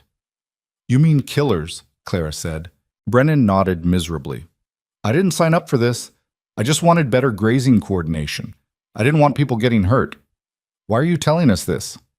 Because what he's doing is wrong, and because my wife would kill me if I let him hurt the widow Harmon. Brennan looked at them. She's my wife's aunt. I can't just stand by. Elias studied the man. Brennan looked sincere, but Elias had learned the hard way that sincerity didn't mean much when violence was on the table. Still, if he was telling the truth, they needed to know. When? Elias asked. I don't know. Soon, I think. Before the thaw makes it easier for people to travel, while everyone's still isolated. Who else knows about this? Just me, far as I know. The other coalition members, they're just greedy. They don't know Keller's hiring guns. Clara and Elias exchanged looks. Then Clara said, What do you want from us? I don't want anything. I just wanted to warn you. Brennan stood. Be careful, and watch your backs." After he left, Elias and Clara sat in silence for a long moment. "We need help," Clara said finally. "From who?" "The sheriff's bot. The coalition won't stand against Keller. Most of the valley's too scared to get involved." "Then we get help from outside the valley." "Clara!" "I'm serious. We send a word to the territorial marshal. We document everything Keller's done. The barn burning, the threats, the hired guns. We make this official." "And how long do you think that will take? Weeks? Maybe months?" "We don't have that kind of time." "Then what do you suggest?" Elias thought about it, about all the choices that had led them here, about the moment he decided to help Mrs. Harmon instead of keeping his head down, about Clara's plan to hit back at Keller, about the fact that sometimes when the law wouldn't help you, you had to help yourself. "We gather everyone he's targeting," Elias said. "We make a plan, and we hit him first." Clara smiled. It wasn't a nice smile. "Now you're thinking like me." Over the next week, they quietly contacted the other ranchers Brennan had mentioned, brought them to the homestead one at a time, explained the situation. Some were skeptical, some were scared, but all of them agreed that waiting for Keller to make his move was suicide. "So what's the plan?" asked Jacob Miller, a young rancher from the East Valley. Elias looked around the cabin. 7 people crowded into the small space, all of them looking at him like he had answers. He didn't, but he had Clara, who was standing beside him with her arms crossed, looking determined. "We stop him," Elias said. "Permanently." "You mean kill him?" Mrs. Harmon sounded shocked. "I mean we destroy his operation, legally. We gather evidence of everything he's done, we document it, and we take it to the territorial government ourselves, bypass the local sheriff entirely." "That could take weeks," Miller said. "Got a better idea?" Nobody did. They spent the rest of the night planning, assigning tasks, figuring out who would document what. Clara would handle the written evidence, compiling all the incidents into a formal complaint. Miller knew a lawyer in Helena who might help. Mrs. Harmon had records of the hay theft and the barn fire. It wasn't much, but it was something. As everyone was leaving, Brennan pulled Elias aside. "There's something else you should know." "What?" "The men Keller hired. I heard a name. Frank Dutton." Elias felt his stomach drop. "You're sure?" "That's what I heard." "You know him?" "Yeah, I know him." After everyone left, Clara found Elias sitting at the table, head in his hands. "What's wrong?" she asked. "Frank Dutton." "Who's that?" "Someone I knew in Texas. Worked cattle drives with him for 2 years." Elias looked up. "He's a killer. Real one. Probably killed a dozen men, maybe more. And he's good at it." Clara went pale. "Keller hired him?" "Apparently." "Then we need to move faster." "Clara, you don't understand. Dutton doesn't just kill people. He makes it look like accidents. Cliff falls, hunting mishaps, fires." Elias stood, started pacing. "If he's here, if he's really working for Keller, we're in serious trouble." "Then what do we do?" "I don't know." "Elias, I don't know." He slammed his hand on the table, made Clara jump. Immediately he regretted it. "Sorry, I'm sorry." Clara came over, took his hands. "We'll figure it out, together." But for the first time since they'd started this fight, Elias wasn't sure they could. The next morning, he rode into Livingston alone. Told Clara he was checking on supplies, but really he was looking for information. He found it in the saloon, where a bartender he'd known for years told him that, yes, Frank Dutton had been in town. 3 days ago. Staying at the hotel, drinking alone, asking questions about local ranchers, asking questions about Elias Mercer specifically. Elias rode home faster than he should have, the horse laboring through the snow. He got back to find Clara in the yard talking to a stranger. The man was tall, lean, with a face that looked carved from old leather. He wore a long coat and a gun on his hip, and when he turned to look at Elias, his eyes were dead and empty. Frank Dutton. Elias dismounted slowly, hand moving toward his rifle. "Clara, get in the house." "He said he's an old friend," Clara said, but she was already backing away, reading the tension in Elias's posture. "We're not friends," Elias said. "Never were." Dutton smiled. "That's harsh, Elias. We rode together for 2 years. And I found out what you really were. That's when we stopped riding together. Still holding a grudge over that rustler in Fort Worth? He was stealing cattle. He was a kid, 15 years old. You shot him in the back. He was armed. He was running away. Dutton shrugged. Ancient history. I'm here on business. I know what business. Keller sent you. Actually, I'm here to deliver a message. Dutton pulled a piece of paper from his coat. For Mr. Keller. He wants to make a deal. Elias didn't take the paper. What kind of deal? Simple one. You stop spreading lies about his operation. You stop interfering with his business. And in return, he doesn't pursue legal action against you for slander and defamation. That's not a deal, that's a threat. Call it what you want. But Mr. Keller's being generous. He could have just handled this differently. You mean the way you usually handle things? Dutton's smile widened. I'm just delivering a message. What you do with it is up to you. Get off my land. Now, Elias, that's no way to treat an old friend. We're not friends. And if you're still here in 10 seconds, I'm going to shoot you. You wouldn't do that, not in front of your pretty wife. Clara had moved to the porch. Now she raised Elias's spare rifle, pointed it at Dutton. He might not. I will. Dutton looked between them, still smiling. Then he dropped the paper in the snow. Think about it. You've got 3 days to accept. After that, Mr. Keller's offer expires. He mounted his horse and rode out, taking his time, making it clear he wasn't afraid. When he was gone, Clara lowered the rifle. Her hands were shaking. That was him? Yeah. He's terrifying. Yeah. They went inside. Elias built up the fire while Clara made coffee, both of them needing something to do with their hands. Finally, Clara said, What are we going to do? What we planned. Gather evidence. Go to the territorial government. We don't have 3 days for that. Then we'll have to make a decision. Clara set down her cup. What kind of decision? Elias looked at her. At his wife, carrying his child, standing in the cabin they'd built together. The life they'd created from nothing. Everything he'd never thought he'd have. We can leave, he said. Sell the homestead. Move somewhere Keller's reach doesn't extend. Start over. Run away. Survive. Clara was quiet for a long time. Then she said, Is that what you want? I want you safe. I want our child safe. That's not what I asked. Elias stood, walked to the window. Outside, the valley stretched white and endless. The land he'd bought with 8 years of wages, the home he'd built with his own hands, the future he'd imagined. No, he said, it's not what I want. Then we stay. Clara came to stand beside him. We fight, and we win. Clara, Dutton will kill us. Maybe, or maybe we're smarter than he thinks. This isn't a game. I know that. She turned to face him. But I also know that if we run now, we'll be running forever. Every time someone threatens us, we'll fold. Every time things get hard, we'll quit. That's not the life I want. And I don't think it's the life you want either. She was right. Again. Always. All right, Elias said. We fight. Together? Together. They had 3 days. It wasn't enough time, but it would have to be. The first thing they did was send word to all the ranchers they'd gathered, warned them about Dutton, told them to be careful, watch their backs. Miller said he'd ride to Helena immediately, try to get help from the territorial marshal. The second thing was to fortify the homestead. They moved supplies into the cabin, stocked extra ammunition, made sure every window had a clear line of fire. Elias brought the cattle in closer, where he could watch them. The third thing was the hardest.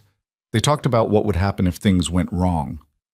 If something happens to me, Elias said, you take the money from the hidden box behind the stove. You take the horses, and you go to Bozeman. There's a man there, Sam Hartley, used to ride with me. He'll help you. Nothing's going to happen to you, Clara said. If it does, it won't. Clara, please, just promise me. She looked at him for a long moment. Then she said, All right, I promise. But only if you promise me something. What? If something happens to me, you don't do anything stupid. You don't go after Keller alone. You don't get yourself killed for revenge. You take care of our child. The thought of losing her made Elias's chest tight. I promise. They held each other that night, neither of them sleeping much. Every sound made them jump. Every shadow looked like Dutton coming back. But morning came quiet, and the day after that. On the third day, Elias rode into town. Clara wanted to come, but he made her stay behind. If Dutton was waiting to make his move, Elias wanted Clara as far from the danger as possible. Livingston was quiet. Snow fell light and steady. Elias hitched his horse outside the general store and went in, bought supplies he didn't really need, just wanted to be seen. Wanted Keller and Dutton to know he wasn't hiding. He was coming out when he saw them. Dutch Keller and Frank Dutton standing in front of the saloon, watching him. Elias walked over, slow, deliberate. "Time's up, Mercer," Keller said. "What's your answer?" "No deal." Keller's face darkened. "You're making a mistake." "So you keep saying." "Last chance." "Still no." Dutton stepped forward. "You sure about that, Elias? Think about that pretty wife of yours." Elias's hand moved to his gun. "You go near her, I'll kill you." "Big talk from a man who's outnumbered." "I'm not afraid of you, Frank." "Maybe you should be." They stood there, hand on guns, while the street cleared, people ducking into buildings, watching from windows. Everyone knew what was happening, what was about to happen. Then Sheriff Wade came running up. "Now hold on, nobody's drawing any guns in my town." "Your town?" Elias said. "This is Keller's town. You just live in it." Wade's face went red. "That's enough, Mercer." "Is it? You going to arrest me for telling the truth?" "I'm going to arrest you if you don't move along." "Arrest him?" Keller laughed. "Sheriff, the man just threatened to kill someone in front of witnesses." "Did I?" Elias looked at Dutton. "I thought I was just making conversation." "Sounded like a threat to me," Dutton said. This was spiraling. Elias could feel it. In another minute, someone was going to draw, and once that happened, people would die. He stepped back, raised his hands. "I'm leaving." "Smart choice," Keller said. Elias mounted his horse. Before he rode out, he looked at Keller one more time. "This isn't over." "No," Keller said. "It's not." Elias rode home fast. When he got there, Clara was waiting in the yard, rifle in hand. "What happened?" "They wanted me to draw. I didn't." "That was smart." "Was it? Because now they know we're not backing down, which means they'll come for us." "Then we'll be ready." They spent the evening preparing, loading guns, checking ammunition, going over the plan for if someone attacked in the night. Elias kept looking at Clara, at the way she moved around the cabin, efficient and determined, at the slight swell of her belly that was just starting to show. "Maybe you should go to Mrs. Harmon's," he said. "No." "Clara, I said no. We're partners. Where you are, I am." "Even if it gets you killed?" "Even then." They were still arguing about it when they heard horses. Multiple horses. Coming fast. Elias grabbed his rifle and moved to the window. Outside in the darkness, he could see shapes moving. Men on horseback surrounding the cabin. Then a voice called out, "Mercer, we need to talk!" It wasn't Keller or Dutton. It was Thomas Brennan. Elias opened the door cautiously. Brennan was there, along with 5 other men from the coalition, all of them armed. "What's going on?" Elias asked. "Keller's planning to hit you tonight," Brennan said. "Dutton and 4 hired guns. They're coming from the South Road." "How do you know?" "Because I was there when he gave the order." Brennan dismounted. "I'm done, Mercer. I'm done pretending this is about grazing rights. I'm done watching him terrorize people, and I'm done being on the wrong side." The other men nodded. One of them said, "We all are." Elias looked at them. 6 men. Not much against Dutton and 4 killers. But it was more than he had. "Why should I trust you?" he asked. "Because my wife threatened to leave me if I didn't help her aunt," Brennan said. "And because you're right. About everything. Keller's out of control. And someone needs to stop him." Clara appeared behind Elias. "They're telling the truth." "How do you know?" "Because they're here. If they wanted to help Keller, they'd just wait for him to attack." She was right. Elias stepped aside. "All right, come in. We've got work to do." They had maybe an hour before Dutton arrived. It wasn't much time, but they used it well. Set up positions, created firing lanes, moved the horses to safety. When they were ready, Elias looked around at the men who'd chosen to stand with them. Brennan and his friends. Clara with her rifle. the life they'd built together, now about to be tested by fire. "Whatever happens," Elias said, "thank you for coming. Thank us if we survive," Brennan said. Then they waited, in the darkness, in the cold. For the violence they all knew was coming. They came at midnight. Elias saw them first, shadows moving against the snow. 5 riders approaching from the south, exactly like Brennan had said. They weren't trying to hide, weren't trying to be quiet. That worried him more than anything. Dutton didn't need to sneak. He knew what he was doing. "Positions," Elias said quietly. The men scattered, Brennan and 2 others to the barn, 2 more behind the woodpile. Clara stayed in the cabin with Elias, both of them at opposite windows, rifles ready. The riders stopped maybe 50 yards out. Dutton's voice carried across the cold air. "Elias Mercer, come out and talk." Elias didn't move, didn't respond. "I know you're in there, and I know you got friends with you. Saw Brennan's horse out back." Dutton laughed. "That's fine, more the merrier." Still, Elias waited. "Here's how this goes," Dutton called. "You got 2 choices. You and your wife come out now, get on horses, and ride out of the valley. Leave everything behind, or we come in and take you out. Your choice." Clara looked at Elias across the dark cabin. "We're not leaving." "I know." "So what do we do?" Before Elias could answer, gunfire erupted from the barn. Brennan had opened up on the riders, catching one of them in the shoulder. The man screamed and fell from his horse. Then all hell broke loose. Dutton and his men scattered, returning fire. Muzzle flashes lit up the darkness. Bullets punched through the barn walls, through the cabin windows. Elias and Clara dropped to the floor as glass shattered above them. "You all right?" Elias shouted. "Fine, stay down!" Elias crawled to the window, raised his rifle, and fired at a shadow moving near the barn. Missed. Fired again. This time the shadow went down. More gunfire from the woodpile. One of Brennan's men was shooting steady and controlled, pinning down Dutton's people behind their horses. But Dutton himself had disappeared. That made Elias's skin crawl. "Where is he?" Clara asked. "I don't know." The shooting continued for maybe 5 minutes, then, suddenly, it stopped.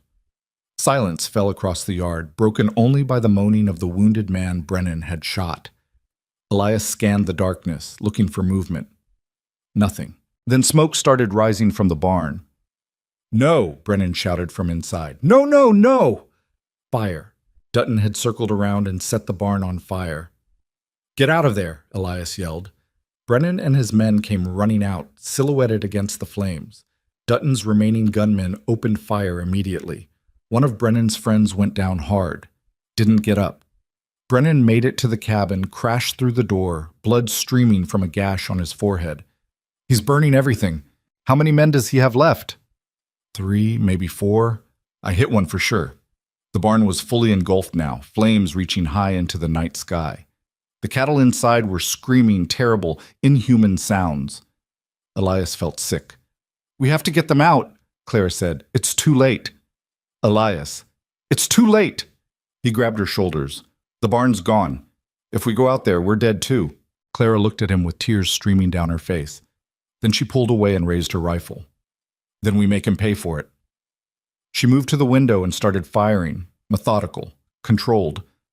Every shot aimed at the muzzle flashes from Dutton's men. Elias joined her. So did Brennan and the others who'd made it to the cabin.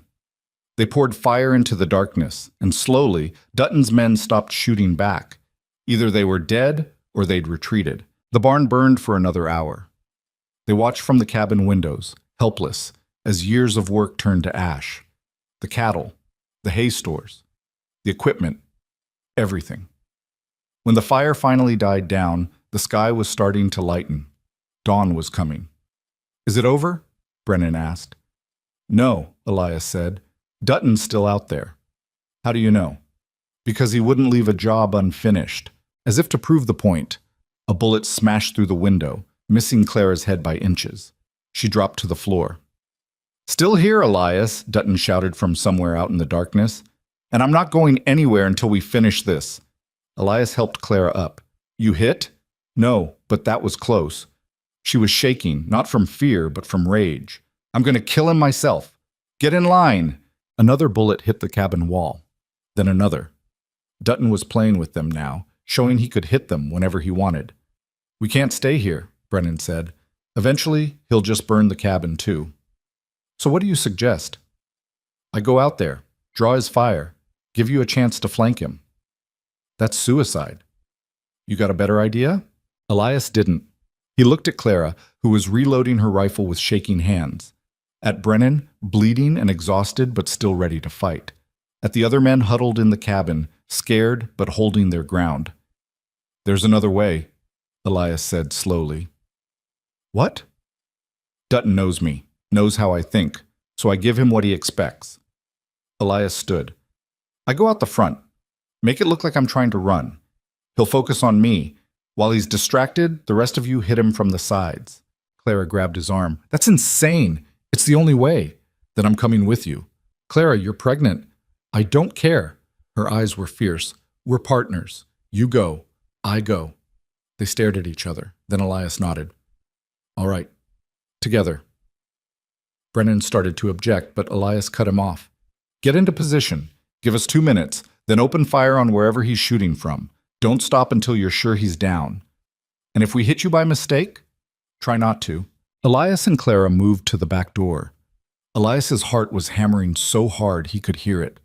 This was stupid, reckless, everything Clara had accused him of being when they'd first met, but it might work. "On 3, he said. 1, 2. The door exploded inward. Dutton had circled around. He came through the doorway fast, gun already firing. Elias threw himself sideways, felt a bullet tug at his coat. Clara screamed and fired her rifle, the shot going wild. Dutton turned toward her. Elias saw it happening in slow motion. Saw Dutton's gun swing around. Saw his finger tighten on the trigger. Elias shot him. The bullet caught Dutton in the chest, spun him around. But the man didn't go down. Instead, he turned back, grinning through bloody teeth. "That all you got, Elias?" He raised his gun again. Elias fired. So did Clara. So did Brennan from across the room. 3 bullets hit Dutton almost simultaneously, and finally, he fell. The silence afterward was deafening. Elias stood there, rifle still pointed at Dutton's body, waiting for him to move. But the man was dead. Really dead this time. Claire was beside him, breathing hard. "Is it over?" "Yeah, it's over." Outside they could hear shouting. Dutton's remaining men were running. Brennan's friends were chasing them, but Elias didn't care anymore. He was too tired, too numb. He looked at the cabin. Bullet holes everywhere. Windows shattered, door hanging off its hinges. Then he looked out at what was left of the barn. Just smoking timber and ash. Everything they'd built. Everything they'd worked for. Gone. Clara followed his gaze. "We'll rebuild." "With what money?" "The cattle are dead. The barn's gone." "Then we'll figure something else out." Clara, "No." She turned to face him. "We've survived worse. We'll survive this too." Elias wanted to believe her, but standing there in the ruins of everything they'd built, it was hard to see how. The next 3 days were a blur. They buried the dead, one of Brennan's men who died in the first volley, and Dutton's body, which nobody wanted to touch but had to be dealt with. The territorial marshal finally showed up, 2 days too late, and took statements from everyone. He arrested what was left of Dutton's crew and took them back to Helena for trial. Dutch Keller, predictably, claimed he knew nothing about the attack. Said Dutton must have been acting independently. The marshal didn't believe him, but without proof, there was nothing he could do. "He'll get away with it," Clara said bitterly. "Maybe not," the marshal said.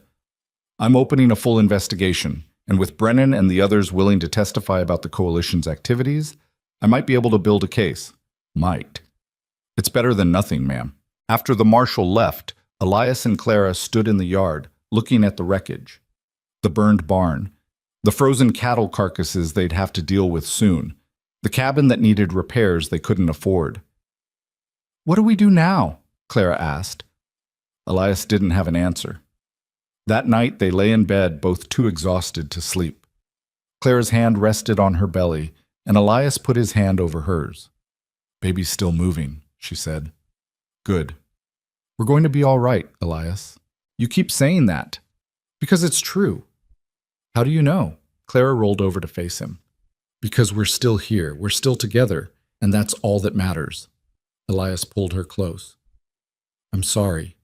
For what? For all of this. For getting you involved in this fight. For losing everything we built. You didn't lose it. They took it. There's a difference. Clara kissed him. And they didn't take everything. They didn't take us. She was right. She was always right. The help came from unexpected places. First, Mrs. Harmon showed up with food, preserved vegetables, canned meat, bread she'd baked herself. It's not much, she said, but it's what I can spare. Then Jacob Miller arrived with lumber. Had some extra from a project that didn't pan out. Figured you could use it more than me. Brennan came with his entire family. His wife brought blankets and clothes. His sons helped clear away the burned barn debris. And he handed Elias an envelope full of cash. What's this? Elias asked. Everyone in the valley contributed, even some of the coalition members who feel bad about what happened. Brennan looked embarrassed. It's not enough to replace what you lost, but it's a start. Elias stared at the money. I can't take this. Yes, you can. You stood up to Keller when nobody else would. You protected people who couldn't protect themselves. This is the valley saying thank you. Clara appeared beside Elias. We'll pay it back. No need, just keep doing what you're doing. Keep being stubborn and brave and refusing to back down. Brennan smiled. Valley needs more people like you. Over the next 2 weeks, more people came. Ranchers who'd been too scared to stand up to Keller before, but who found courage after seeing what Elias and Clara had done. They brought supplies, labor, support, and slowly, impossibly, the homestead started to come back to life. They built a new barn, smaller than the old one but solid, used the money from the valley to buy new cattle, not as many as they'd had, but enough to start rebuilding the herd, repaired the cabin, replaced the windows, fixed the door. It wasn't the same, would never be the same, but it was something. Clara worked beside Elias every day, even as her pregnancy progressed. He tried to make her rest, but she was as stubborn as ever. I'm pregnant, not dead, she said when he objected to her hauling water. You could hurt yourself. I'm fine. Clara, I said I'm fine. But her eyes softened. I appreciate you worrying, but I need to do this. I need to help rebuild what we lost. So Elias stopped arguing and just made sure to keep an eye on her, made sure she didn't overdo it, made sure she took breaks even when she insisted she didn't need them. And at night, when they collapsed into bed exhausted, he held her and felt their child move under his hand and thought about the future they were building. Not the future they'd planned, but maybe something better. March turned into April. The snow started to melt, revealing the muddy earth underneath. The creek swelled with runoff. Birds returned, filling the valley with sound. And Dutch Keller made his move. Not with violence this time. He'd learned that lesson. Instead, he went legal. He filed a lawsuit claiming that the rumors Elias and Clara had spread about his operation had caused him financial damages. Demanded compensation. Demanded that they cease and desist all negative statements about him or his coalition. He's trying to bankrupt us, Clara said, reading the legal papers. Can he do that? If he wins the suit, yeah. We'd owe him more money than we could ever pay. Elias felt rage building in his chest. After everything he's done, after he burned our barn and killed our cattle, he's suing us? Apparently. That's not right. No, but it might be legal. They took the papers to the lawyer Miller had recommended, a sharp-eyed woman named Margaret Chen who'd dealt with men like Keller before. He's got a weak case, Chen said after reviewing everything. But weak doesn't mean winnable. If you can't afford a good defense, he might win by default. What do we need? Elias asked. Money and evidence? Lots of both. They didn't have much of either. That night Clara sat at the table writing furiously. Elias watched her, confused. What are you doing? Writing everything down, every incident, every threat, every piece of evidence we have that Keller's a crook. She looked up. We're going to fight this, not just defend ourselves, but go after him. Countersue for the barn, the cattle, everything. Clara, we can't afford. We'll find a way. We always do.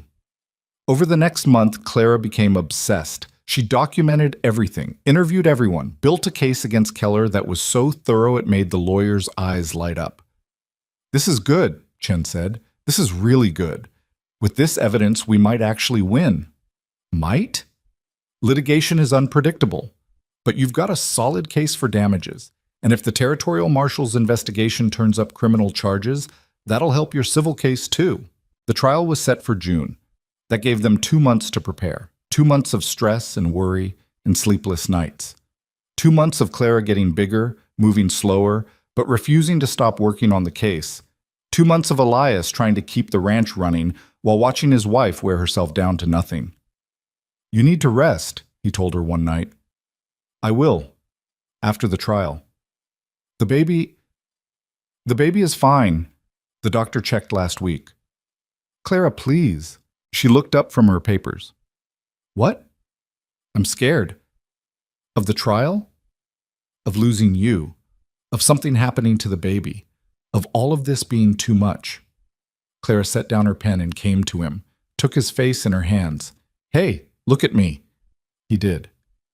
"We're going to be fine," she said. "The trial, the baby, all of it. We're going to be fine." "You can't know that." "Yes, I can, because we've survived everything else, and we'll survive this too." She kissed him. "Together." "Together," Elias echoed. But the fear didn't go away. May brought warm weather and new calves. The herd was growing again. The garden Clara had planted was coming up thick and green. The homestead was starting to look like a real operation again. And Clara was getting close, really close. The baby wasn't due until July, but everyone said first babies came early. Elias found himself watching her constantly, worried about every wince, every tired sigh. "You're hovering," Clara said. "I'm concerned." "You're driving me crazy." "I'm trying to take care of you."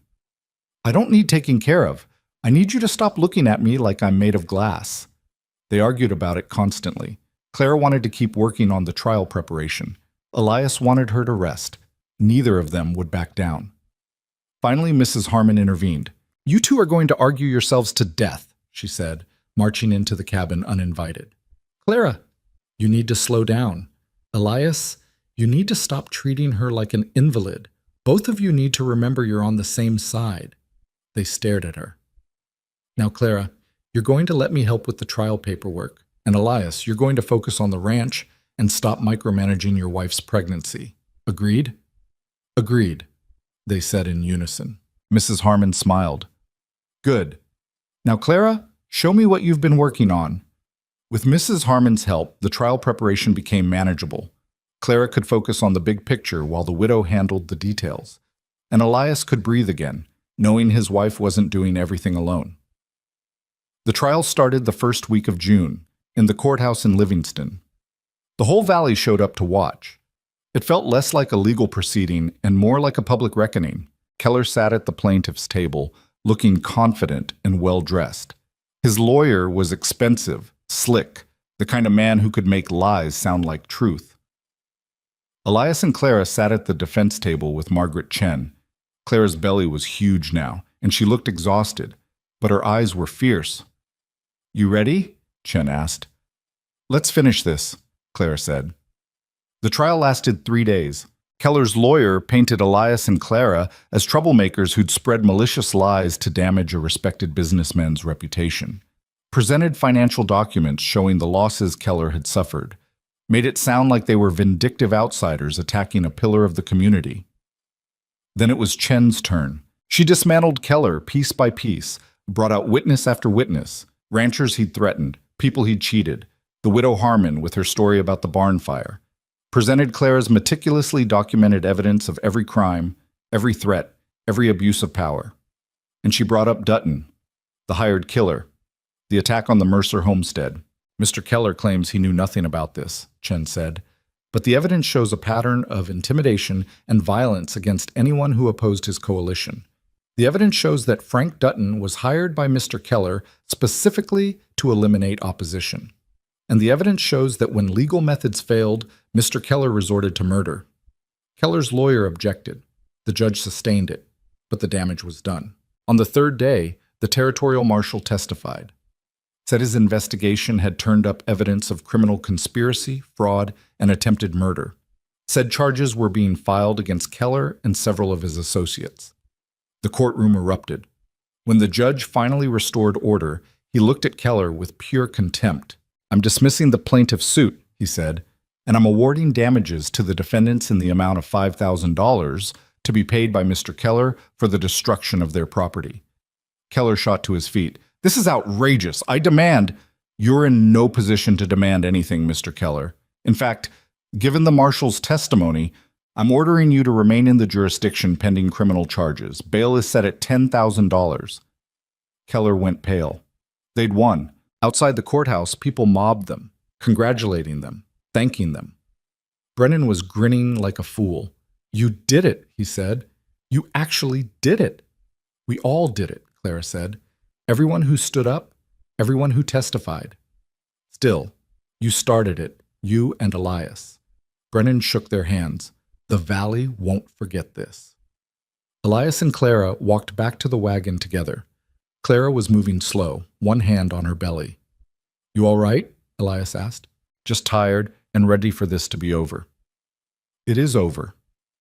The trial is, but we've still got a baby coming, and a ranch to rebuild, and a whole life ahead of us." Elias helped her into the wagon. "Think we can handle it?" Clara smiled. "I know we can." They rode home as the sun set, painting the valley gold and red. The homestead came into view, the new barn, the repaired cabin, the green fields stretching toward the mountains. Home. Not perfect, not what they'd imagined, but real. And theirs. "I love you," Elias said. "I love you too." That night they celebrated. Mrs. Harmon brought food. Miller and Brennan and their families showed up. Half the valley came to congratulate them and share in the victory. And Clara, exhausted and pregnant and triumphant, played her violin. The music filled the cabin and spilled out into the night. German songs and American songs and songs Elias had never heard. Songs of home and loss and hope. People danced, laughed, forgot for a while about the hard winter and the violence and the fear. And Elias stood in the doorway, watching his wife play, watching their friends celebrate, watching the life they'd built together shine in the lamplight. This was what he'd wanted when he'd ordered a mail-order bride. Not obedience, not quiet, not someone to cook and clean and disappear into the background. This. Partnership, love, a life worth fighting for. Clara caught his eye and smiled. And in that moment, with music filling the air and their child moving in her belly and their future stretching out bright and uncertain, Elias knew they were going to be all right. Whatever came next, they'd face it together. The celebration went late into the night. When the last guests finally left, Elias and Clara stood in the yard, looking up at the stars. "Big day tomorrow," Clara said. "Why?" "Because tomorrow we start rebuilding, for real this time. Not just recovering from what Keller destroyed, but building something new, something better. With a baby on the way, especially with a baby on the way." Clara turned to face him. "Our child's going to grow up here, Elias, on this land, in this valley, and I want them to see what we built, what we fought for. They will. Promise?" "I promise." They went inside. The cabin was a mess from the party, but neither of them cared. They fell into bed exhausted and happy. And tomorrow they'd start again, together, always together. The baby came 3 weeks early, on a morning so hot the air shimmered. Clara had been working in the garden despite Elias's protests, picking the last of the early peas. She straightened up, hand on her back, and said, "I think it's time." Elias, who'd been repairing fence 50 yards away, dropped his tools and ran. "Time? Now! Unless you want me to have this baby in the vegetable patch." He got her inside, sent Brennan's oldest son riding for Mrs. Harmon and the midwife in town, then stood helplessly while Clara gripped the table edge and breathed through a contraction. "What do I do?" he asked. "Boil water, get towels, don't panic." "I'm not panicking." "You're absolutely panicking." Another contraction hit, and Clara's knuckles went white. "Just stay with me." So he did. Boiled water he didn't know what to do with. Gathered every towel in the cabin, held Clara's hand while she crushed his fingers and cursed him in German and English, both. Mrs. Harmon arrived first, took one look at the situation, and shooed Elias out. "But out. This is women's work. She's my wife.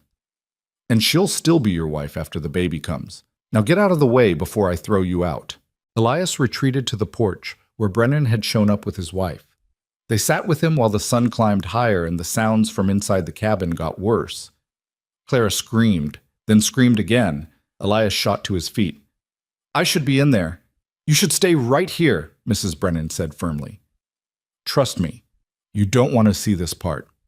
That's my wife."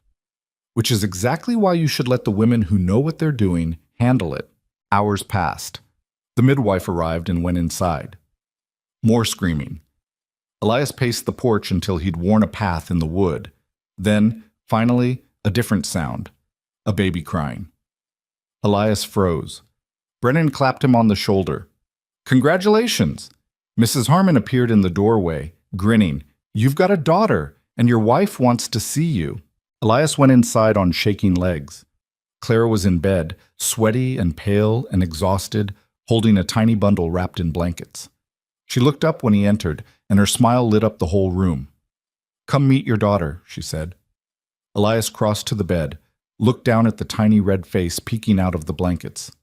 The baby had Clara's nose, his dark hair, and lungs that suggested she'd inherited both their stubborn streaks. "She's perfect," he said. "She's screaming." Still perfect. Clara handed her to him, and Elias held his daughter for the first time. She was so small, so fragile. He was terrified he'd break her. "What should we name her?" Clara asked. They'd argued about names for months, never agreeing on anything. But looking at his daughter now, Elias knew exactly what she should be called. "Anna," he said. "After your mother." Clara's eyes filled with tears. "You remembered." "Of course I remembered." "Anna Mercer." Clara tested the name. "I like it." "Good. Because I'm not changing it now." They sat there together, the three of them, while outside the celebration started.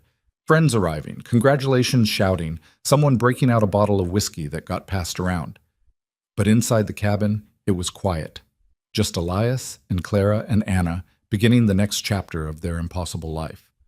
The first weeks with the newborn were hell. Anna didn't sleep, or rather she slept in short bursts that never lasted long enough for Elias or Clara to rest properly. She cried constantly, and nothing seemed to help. Clara tried feeding her, changing her, rocking her. Nothing worked. "There's something wrong with her," Clara said on the fifth night, tears streaming down her face from exhaustion. "There's nothing wrong with her. She's just a baby. Babies aren't supposed to cry this much. How would we know? Neither of us has ever had one before." Clara laughed despite herself. "We're terrible at this." "Yeah. What are we going to do?" "Keep trying. What else can we do?" So they kept trying, took turns walking Anna around the cabin at 3 a.m, sang to her, Clara with actual skill, Elias with none whatsoever, but Anna didn't seem to care, learned through trial and error what worked and what didn't. Slowly, impossibly, they figured it out. Anna preferred being held a certain way, liked it when Clara played violin softly, slept better when Elias walked her outside, where the night air and animal sounds seemed to calm her. By the second month, they'd established something resembling a routine. Anna still cried, but not constantly. She started smiling, which made everything else worth it. And she started sleeping for longer stretches at night, which meant Elias and Clara could finally sleep too. "We're getting the hang of this," Clara said one morning, watching Anna grab at sunbeams from her basket. "Don't jinx it." "I'm serious. We're actually doing okay." She was right. They were. But the ranch still needed work. The herd needed tending, and neither of them could do it all while caring for a newborn. The valley stepped in again. Mrs. Harmon came by 3 days a week to watch Anna while Clara helped with the ranch work. The Brennans sent their daughter to help with cooking and cleaning. Miller organized a work party to help Elias expand the pasture. "We'll pay you back," Elias told them. "You already did," Miller said. "You stood up to Keller when nobody else would. That's payment enough." But Elias didn't like being in debt, even the emotional kind, so he made a point of helping his neighbors whenever they needed it. Fixed fences, helped with harvests, lent equipment and labor. And slowly, the homestead grew into something more than just his and Clara's. It became a hub for the community, a place where people stopped for advice, for help, for conversation. Clara thrived on it. She loved having people around, loved being part of something bigger than just their small family. She organized barn raisings and harvest dinners, started a lending library from her books, Taught violin to neighbor children on Sunday afternoons. You're building a community, Elias told her one evening. We're building a community, she corrected. I couldn't do any of this without you. I just fix things and grunt. You do a lot more than that. You show people it's possible to stand up for what's right, to fight for something better. That was you, not me. It was both of us. Clara shifted Anna to her other arm. And it's going to be all three of us from now on. Elias looked at his wife and daughter, backlit by the setting sun, and felt something he'd never thought he'd feel. Complete. Like all the pieces of his life had finally fallen into place. Summer turned to fall. Anna grew, started trying to roll over, grabbed everything within reach. The ranch prospered, the herd was healthy, the garden had produced more than they could use, and Clara's eggs were selling well in town, and Dutch Keller went to trial. The criminal trial was everything the civil one hadn't been: fast, brutal, and public. The prosecution laid out years of intimidation, fraud, and violence. Witness after witness testified about threats, burned barns, stolen land. Keller's lawyer tried to fight it, but the evidence was overwhelming.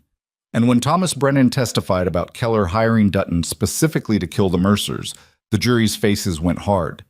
It took them 2 hours to convict. Keller was sentenced to 15 years in territorial prison. His assets were seized to pay damages. The coalition collapsed without him, and the ranchers who'd followed him scrambled to distance themselves from his crimes. Elias and Clara didn't attend the sentencing. They stayed home with Anna, working the ranch, living their lives. "Don't you want to see him punished?" Mrs. Harmon asked. "He's already punished," Clara said. "He lost everything. That's enough for me." "What about justice?" "Justice is us still being here, still together, still building our life." Clara looked out at the valley. "That's all the justice I need." Winter came again, but this time they were ready. The new barn was stocked with hay. The cattle were healthy and protected. The cabin was warm and solid. And they had Anna, who experienced her first snow by trying to eat it. "She's got your stubbornness," Elias said, watching his daughter grab fistfuls of snow and shove them in her mouth. "And your lack of common sense," Clara replied. They celebrated Anna's first Christmas with half the valley crammed into their cabin. Clara played violin while people sang. Someone brought a fiddle and joined her. The music got loud and joyful and spilled out into the cold night. Elias held Anna, who was fascinated by the candles, and watched Clara play. She caught his eye and he smiled back. This was it. This was what he'd been searching for all those years. Not just a wife, not just a home, but a life. Full and messy and complicated and worth every hard moment. The years that followed weren't easy. Nothing worth having ever was. They had another child 2 years later, a son they named Thomas after Brennan, and another daughter 3 years after that, who they called Catherine after Clara's sister who'd finally started writing again. The homestead grew. More land, more cattle, a bigger house to hold their growing family. Elias built the library he'd promised Clara, a whole room just for books, where she taught the valley children to read. They had hard years. Droughts and early freezes and cattle that died anyway. Years when money was tight and worry kept them up at night. Years when they fought over stupid things because they were tired and scared. But they also had good years. Years when the cattle sold for record prices. Years when all three children stayed healthy through winter. Years when they looked at what they'd built and could hardly believe it was real. Anna grew into a fierce, intelligent girl who could ride better than most men and had no patience for anyone who suggested she couldn't do something because she was female. Thomas was quieter, thoughtful, with Elias's gift for working with animals and Clara's love of music. Catherine was pure chaos, fearless and loud, and determined to do everything her older siblings did. Elias taught them to work the land, to respect the animals, to value hard work and honesty. Clara taught them to read, to think, to question authority when authority was wrong. Together, they taught them that family wasn't just blood. It was the people who showed up when you needed them, the neighbors who helped rebuild after disasters, the community that formed around shared struggle and shared triumph. The valley changed too. More settlers came. The railroad extended north. Livingston grew from a rough frontier town into something approaching civilization. Montana became a state in 1889, and they celebrated with the whole territory. But some things didn't change. The Mercers were still the family people went to when they needed help. Still, the ones who stood up when standing up was necessary. Still the ones who proved that two stubborn people who refused to quit could build something that lasted.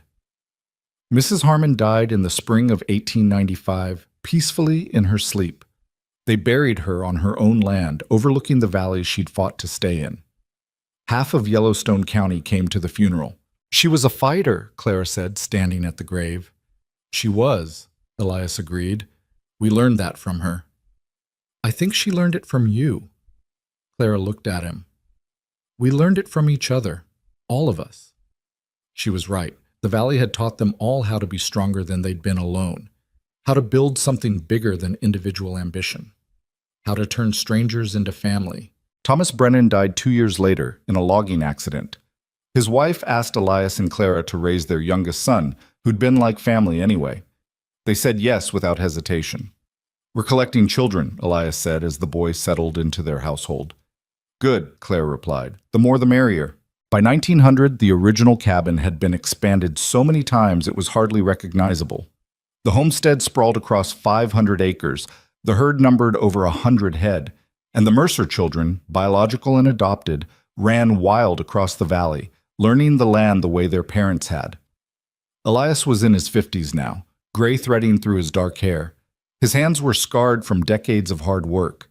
His back hurt on cold mornings, but he'd never been happier. Clara had aged too. Lines around her eyes from squinting in the sun, silver in her brown hair, the calluses on her hands that never went away.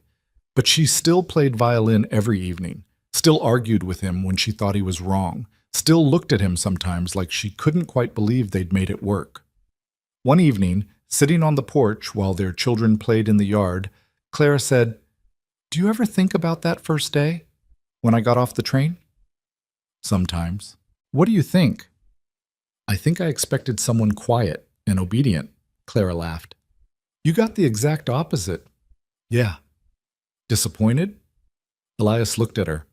At the woman who'd crossed an ocean to marry a stranger, who'd argued with him from day one, who'd fought beside him through blizzards and violence and years of hard work, who'd built a life with him that was messy and complicated and absolutely worth it.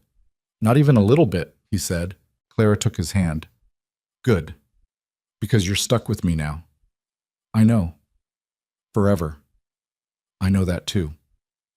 They sat there as the sun set, watching their children chase each other through the twilight, and neither of them said what they were both thinking: that they'd gotten lucky, that they'd found each other against all odds, that they'd built something real out of nothing but stubbornness and hope, that sometimes when you refused to quit, when you kept showing up even when it was hard, when you chose partnership over pride, you could create something worth fighting for.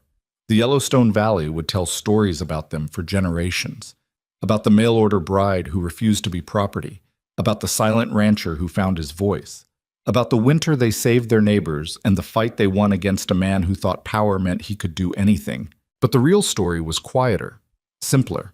It was about two people who didn't know if they could build a life together, but decided to try anyway, who fought and struggled and failed and tried again, who learned that strength wasn't about being perfect or fearless or always right.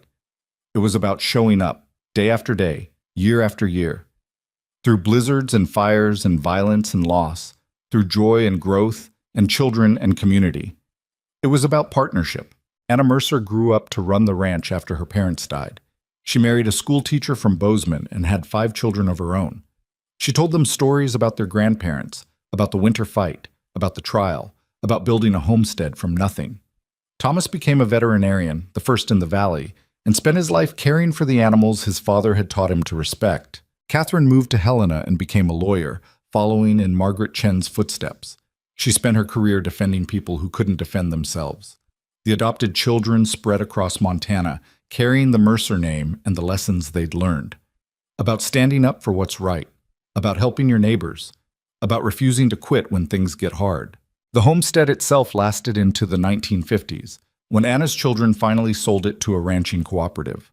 But the barn Elias and Clara built after the fire stood until 1978, when a lightning strike finally took it down. The community they helped create lasted longer. The tradition of neighbors helping neighbors, of standing together against those who'd abuse power, of proving that ordinary people could do extraordinary things when they refused to back down.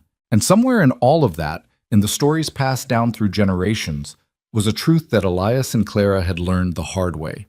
That love wasn't about finding someone perfect, it was about finding someone who'd fight beside you when things got hard. Someone who'd argue with you when you were wrong and support you when you were right. Someone who saw you at your worst and chose to stay anyway. That building a life worth living wasn't about avoiding hardship. It was about facing hardship with someone who made you stronger than you'd been alone. That the greatest things we create aren't built in moments of ease and comfort. They're built in the struggle. In the choice to keep going when everything says quit. In the stubborn refusal to let adversity win. Elias Mercer died in 1908 at 63, in his sleep beside the woman he'd loved for 17 years. Clara found him in the morning, and the valley said she didn't cry, just held his hand and said goodbye. She lived another 15 years after that, still fierce, still stubborn, still playing violin on the porch in the evenings. When people asked if she missed him, she'd say, of course she did. But she'd also say he was still with her, in the ranch they'd built, in the children they'd raised, in the community they'd created, in every choice she made to keep building, keep fighting, keep showing up. She died in 1923 at 76, surrounded by children and grandchildren. Her last words, according to Anna, were in German, a phrase from her childhood. Weitermachen. Keep going. It was the perfect ending for a woman who'd never quit, who'd crossed an ocean to marry a stranger and turned that desperate gamble into a life worth living. Who'd proved that sometimes the best things in life come from the choices that scare us most. The valley remembered them, not as perfect people, not as heroes without flaws, but as two ordinary people who'd done something extraordinary. They'd refused to quit. They'd chosen partnership over pride. They'd built something real, and in doing so, they'd shown everyone who came after that it was possible, that you could start with nothing and build everything, that you could face the worst the world threw at you and come out stronger. That love wasn't about finding someone who completed you. It was about finding someone who made you want to be better, who challenged you, who fought beside you, who chose you day after day, even when it was hard, especially when it was hard. That was the real story of Elias and Clara Mercer. Not the dramatic fights or the courtroom victories or the barn fire that nearly killed them both. It was the quiet choice, made every single day, to show up for each other, to build together, to refuse to quit. And in the end, that was enough. More than enough. It was everything.